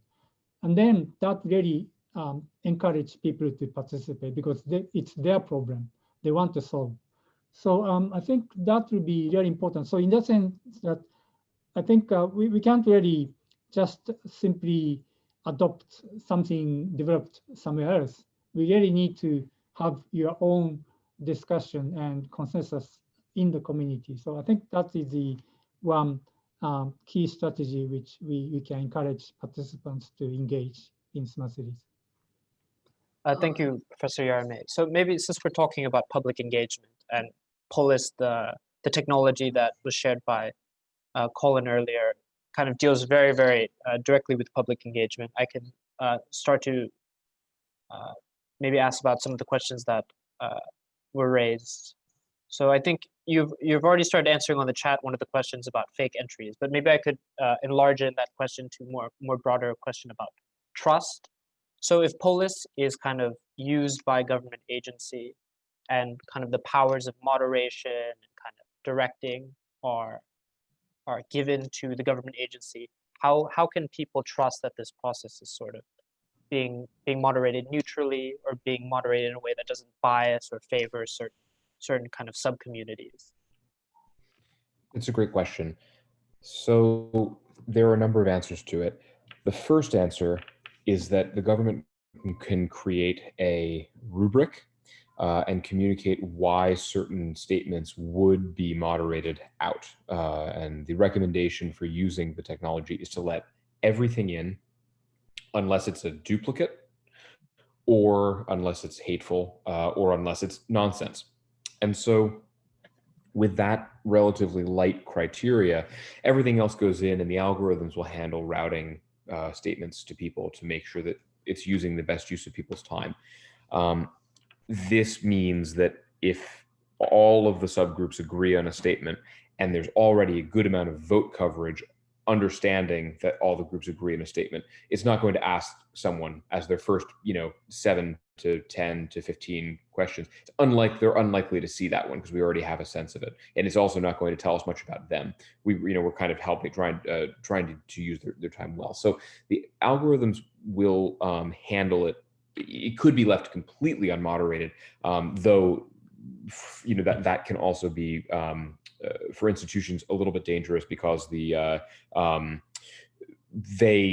they're embedding the widget on their site, it would effectively allow people to write directly onto their web property. So generally people do moderate, but the most important thing that people can do is simply commit to, after communicating a rubric, commit to open data, and to letting people know letting citizens know that the full data will be made available after the engagement, and so that lets them know that if that the government is expecting to be transparent with the full results, and also to turn it over to subsequent analysis by academics. The data is highly amenable to follow-on study, as has been done in a number of cases, both by civic tech and civil society, and by academics. Thanks, Colin. And just as a follow-up, one of the things that you mentioned during your presentation that I found very interesting was actually when you were discussing the case of alcohol sales and the discussion around alcohol sales. You said that actually there was a lot of meaningful or interesting discussion that took place between groups that otherwise maybe in society wouldn't have talked. I found that very surprising, because you also mentioned that kind of the platform limits people to talking in kind of making statements or proposals limited to 140 characters, and also just kind of voting. So could you maybe explain how meaningful conversation takes place even with those constraints? Right. So I would say that, an easy visualization, since we're talking about scales of 5,000, 8,000, 10,000 people, is to imagine, perhaps a small soccer stadium of that size, and to imagine, an individual speaking, directly across the soccer field to another individual. And that's really, allowing people to reply to each other immediately, in an immediate way, and in full text, creates the opportunity for a lot of hate speech and trolling, and directed, targeted attacks. One of the things that the platform facilitates and enables is simply to write and then to leave your comment. Someone can come and never submit a comment. They can just interact with people's comments that other people have submitted. We find about 10 people do that for every one person that comments. So it turns out that commenting and writing and coming up with your own thought is actually a pretty high bar to participation. It's much easier for people to just react to what's already there. So on one, that's one consideration, is that people are only people can write and leave and not see what happened. People can only interact with each other's comments, but people cannot reply when they type. They're not reply. They can reply to an idea, or they can say, if they see we should have open streets in Pasig City in Manila in the Philippines, and someone else says, well, I don't think we should because of this reason. That statement isn't going to that person. It's going into the general pool of statements, which are going to be voted on randomly and semi-randomly, and then aggregated and made meaningful for later consumption by the system. Hopefully that answers your question. Yeah, thanks, Colin. And just one more question that hopefully you can answer quite quickly. Since it's my understanding is that when you were working with the government of Taiwan, and maybe you could answer in relation to other governments that Polis has worked with, what is your understanding of their kind of motivation in using the service? What do they want to get out of it? What do they see as kind of the value added? So generally, the value added is connected to scale, certainly, in that if it enables regulators or governments or officials to plan for success. If thousands of people or tens of thousands of people do show up and want to speak in their own voice and do want to participate, that energy can be harnessed and turned into something meaningful, and people can see that their participation became part of something meaningful. I think also, though, the idea that instead of getting a number of comments, or just if the comments usually come in as free text, so you can get thousands and thousands of just text comments that don't have any layer of metadata. Does this person speak for everyone? Does this person speak for no one? It's not clear when that's coming, when that kind of data is coming in. And I think the other another aspect to the value proposition is just to have a map that is, again, emergent. So the map is made of the people's voices and of their agenda and of their opinions and in their words. So there are many more potential dimensions that are being considered because the survey does not require everyone to vote on every statement. It's not uncommon to have 500 statements, 800 statements. You would never have a survey this long, but it doesn't matter because people only need to vote. People will vote on 40, 80, that's a lot. And so we, that using that data statistically over many statements can help create meaning, even if everyone doesn't vote on everything. And so that kind of efficient use of people's time and statistical approach means that we can scale, and we're constantly approaching part of our fundamental work on the open source technology is to continue to ensure that it can scale, and that there are new methods of scaling participation. Thanks, Colin. I'd like to actually move on to another participant question directed to Mr. Yacht. I think they're asking whether, a more general question, whether in your view, this digital ID, in what ways is it cost effective? Is it cost effective compared to maybe previous forms of identification?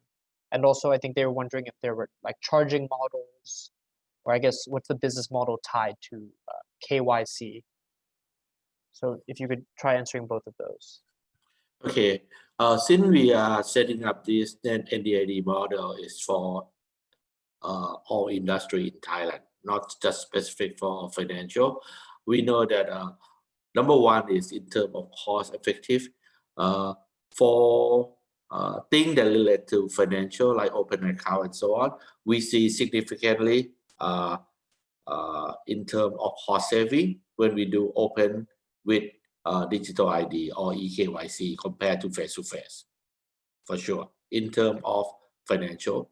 But the pricing model right now, in terms of identify and authentication right now, for me, I still think it's a little bit too high, and it have to drive down. But in order to drive the cost down, the price down, it needs some kind of magnitude of volumes in terms of participant into NDID. But I believe that in the near future, when the volumes come in terms of every industry using digital ID in terms of verification, cost verification, the cost itself will coming down, and also the price as well.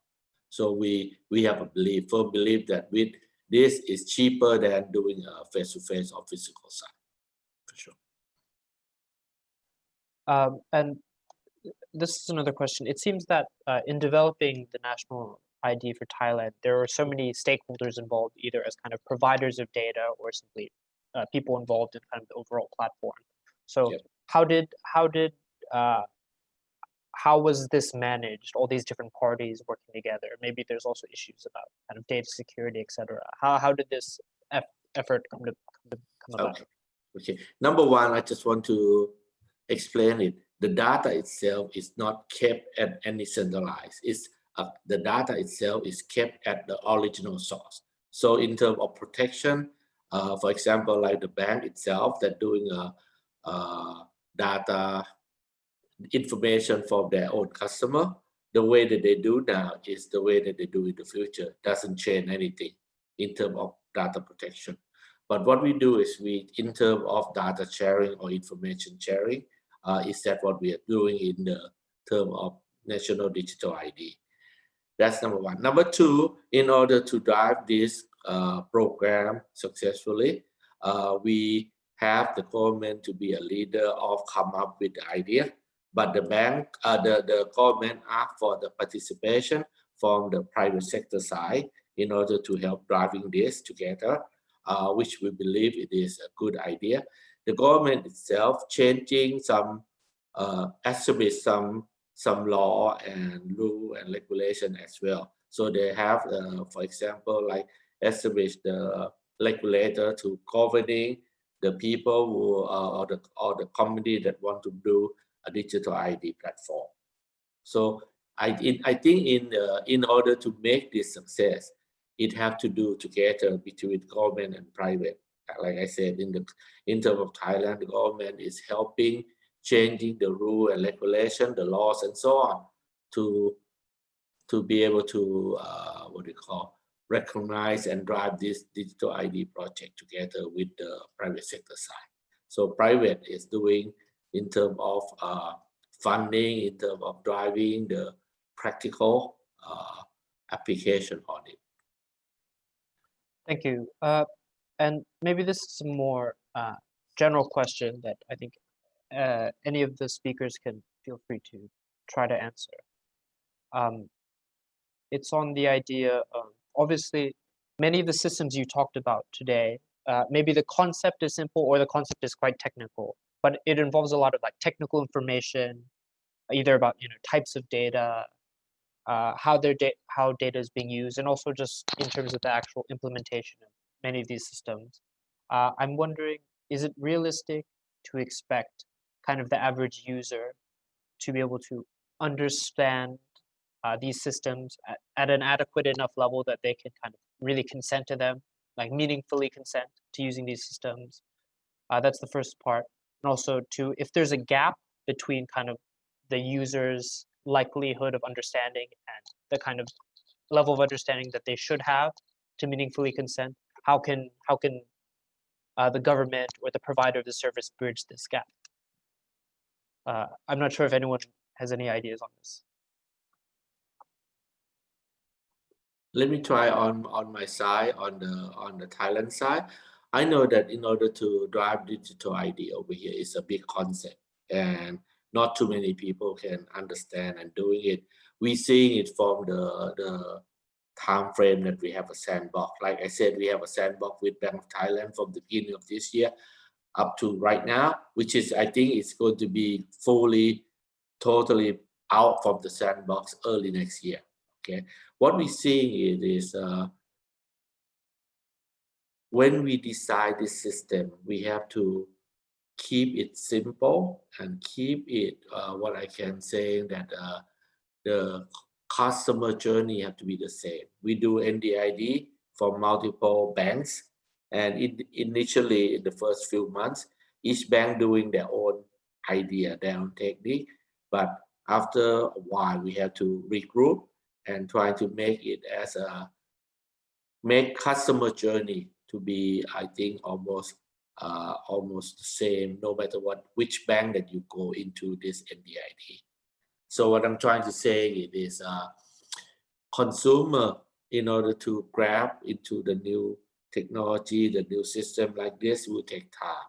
And from us as a bank, from the Thai Banker Association side, we know that we have to educate and promote it more into the consumer. It will take time for them to be able to utilize and using the new technology like this.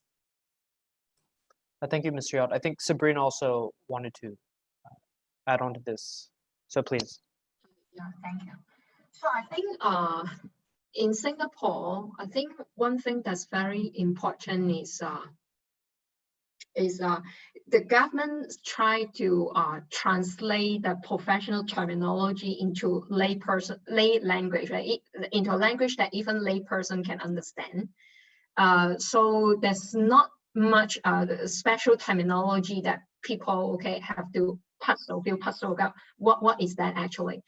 And when, because I think when it comes to smart nation, okay, when it comes to smart nation, I think because after all, the government care about is the user, right? If the take-up rate is really low, then it does not work, right? Because I think if you look at because many years ago, actually I come from Hong Kong, so many years ago when I conduct a research on e-government in Hong Kong, and then actually the household survey will show that people will have the perception that, right, because this is the digital device, so that's why people do not use, okay, utilize e-government services. But actually, this is not the main cause. The main cause is they don't think that there's a need to use, no use, right? They don't want to use it because they don't think there's a need. So I think this is important that the government has to decide, okay, when it comes to technology, okay, which technology need to be used, and then what's the purpose of using it. And then, so when it comes to the users, okay, in Singapore, so some of the government project actually adopt the participatory approach. So they actually, at ground level, they organize some focus group discussion, and then actually invite citizens to participate, okay, in the creation of the app, or test the users' acceptance of the app. So, for example, one of the famous example is about the Moments of Life application. So this is a mobile application that originally targets the young couples, because they think that they want to provide a one-stop service for parents, because the young babies, right, they can make registration, okay, provide the kind of information, check the medical records of the baby, and then even apply for some maybe grant assistance, or even get some information about schools and then childcare center. And then they have that focus group, and then to make sure that what they need, and then whether this application is able to meet the specific needs, okay, of the users. And then later, they try to expand the usage of the app, and then to include older person, right? Older person. So they also do the same thing. So that at ground level, they also invite hundreds of older, okay, adults, and then to see, okay, whether they found it useful or not, user friendly or not. And then I think one important lesson that I learned from Hong Kong case is that when you try to create something new, make sure that compared to the traditional channel or kind of server, you do not add extra cost when you move something online or turn into application. And if it add extra costs, and then, for example, you ask me to pay a few $100s to buy an e-certificate to prove my identity. So that's why people do not want to use it, because it add extra cost to people. So there's some value trade-off. So the government need to decide, or sometimes you want to have a user application online, but you make it too strict, and then because you want to have a very high level of security, right? Ensure the security, and then you add something new, and then become not user friendly, and then not convenient. So how come I need to spend 3 hours and then still figure out how to look at the menu and then how to use it? So that's why I think the government has to decide. So if I want to have security or versus convenience or versus cost effectiveness, so this is something, okay, that the government need to take into account. So in Singapore, one way is we want to increase the take-up rate. They incentivize, motivate people by, for example, the application like Health Hub, right, is a health application for people to check their health or health information, or check their medical record, right? So the government actually to encourage the use, right? They encourage user, if you forward this app or that kind of information, you can get redeem point. You can get redeem point, and then the redeem point is accumulate enough, then you can turn it into you can change, you redeem the points. Maybe it can be a voucher, supermarket voucher, something else. So it means that it incentivizes people to do it. Or you can have another application, make it like include some competition element. So for example, I think government introduced an app for people to check the water level they consume every day, household level. So they will show you that how your labor, if those also download the app, your labor, you can actually say that labor ABC, actually they have higher score than you, because they save water more. Right. So I think this is some way that you incentivize people to use it, make it more interesting. And then without doing something extra, you don't want them to find it very boring, okay, time consuming to use it. I think that this is something that I want to share. Thank you. Thank you, Dr. Sabrina. I'm a little mindful of the time, and we have a few more questions. We have space for a few more questions. I also just wanted to give opportunity to the panelists to, if they had questions, if they had any general points they wanted to make, or if they wanted to ask questions of the other panelists. Maybe now would be a great time to do so. Maybe with regard to the previous question, I think that is really important. There's a huge gap between the all the technical experts and big companies, and also the individuals, the citizens, with regard to all the data science and others. One approach is to somehow establish what is called data trust or data bank or data commons, in the sense that because of this difficulty that you can't give your consent all the time, every time all the data is collected and used.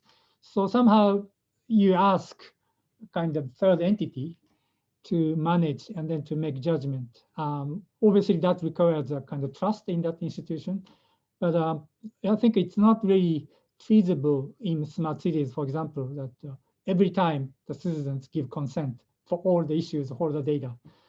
So that's one approach. Another one is what is called the authorized, the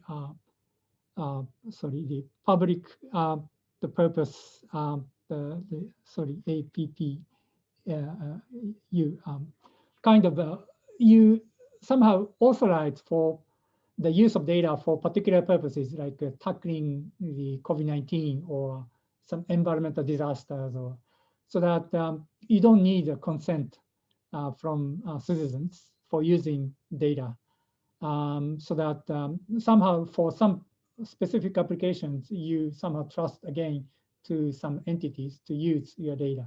So there are some possibilities we can explore, because I think the traditional approach, that the consent-based approach, which is very important, but probably it will not be feasible in the coming era of all this data-intensive innovation and smart cities.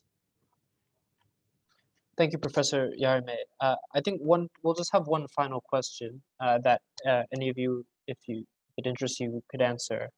And this question is about kind of the difference between kind of importing technology or developing it endogenously. Because I think throughout all the kind of initiatives that we looked at today, there's a choice that the person that wants to make a public service smart, they have a choice to develop something locally or to import or adapt something that already exists in another country. So if anyone has any view on kind of the cost of benefits of either approach, or what considerations that that decision maker needs to make when thinking about that. If no one has any particular thoughts on it, we can try another question. It's a bit maybe it's a bit challenging to answer. I think another question that was asked is also, how do you convince governments that are kind of traditionally considered as being very bureaucratic or conservative or resistant to new ideas and new processes? How would you go about kind of scaling up kind of processes that are seen as innovative? Please, Colin. We've had some experience with this, and obviously it varies from jurisdiction to jurisdiction, and from whether it's a municipality or on the federal level. But there's a couple ways I think that we've seen real success. One is legitimization. If a policy is particularly contentious, if it's polarized, and if the government is having difficulty moving fast, that might be because, so let's say the government needed to take Uber. The government needed to move fast. This is a venture capital funded company that's barnstorming into a country. The government was very afraid of making the wrong, well, I can't speak for the government, but I mean, there was fear. They've communicated, like, you get blocked on whether or not you're going to stifle a new industry that might become, if Uber comes in, are you stopping technological development? That's a simple way to put it, right? If there's anxiety around that, and you want to get more voices, more expert opinion, tap expert networks.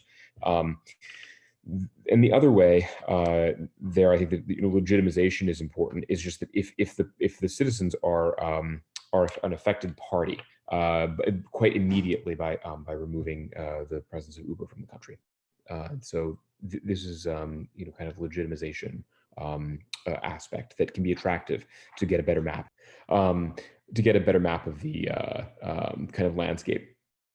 The other thing that we've had success with is if in some cases there are specific procedures that can get that can motivate behavior. So, for instance, in New York City, there was an instance of usage of the technology where there was going to be a feedback session, a feedback process put in place, and a public servant had the power to design and run that, and they simply said, we're going to use the same method as VTai 1 used. We're going to begin with a wiki survey, which we're going to begin with Polis. We're going to make a map of the opinion space. We're going to go into facilitated listening, and then we're going to go into, and we're going to use that as an opportunity to kind of get more feedback from people. And so inserting it, having a single person insert it into a broader process is also, I think, something that's a path that has worked. Thank you, Colin. Does anyone want to add to Colin's points? Otherwise, I think this is a good time. We're running a little over time anyway to close the panel discussion, and also just begin closing the conference. I'd like to just give a little time to the DAP. I believe they'd like to send out a link to participants so they can do a evaluation survey, so they can communicate how they felt about the speakers, etc., the running of this event. So maybe the DAP can post that now. Okay, I see it's in the chat. So feedback form. For the participants that registered through the NPOs to the APO directly, we'll be sending an evaluation directly to your email soon. And also for those who gone through the APO directly, who would be expecting kind of online certificates from the APO as opposed to the DAP, those will be sent out also after the conference. So just before closing, I'd like to again thank the Development Academy of the Philippines for helping us to co-host this event and for all their work behind the scenes organizing. And also in terms of getting all these very engaged participants. I'm also grateful to all of our speakers for taking time out of their day to share their knowledge. And of course, all our participants for their meaningful engagement throughout the conference and their continual patience. So I'll just give a little bit of time so they can access the link before I close the session. But I just wanted to say that I hope that the knowledge and experiences shared during this program and also the connections made between different people, different agencies and countries will overall contribute to a brighter future for our region, Asia Pacific. Thank you. So I think we'll close this session in just a few minutes. I hope everyone has a nice day. Thank you. Thank you. Thank Thanks you. so much for having me. Thank you. Thank you. Thank you for having.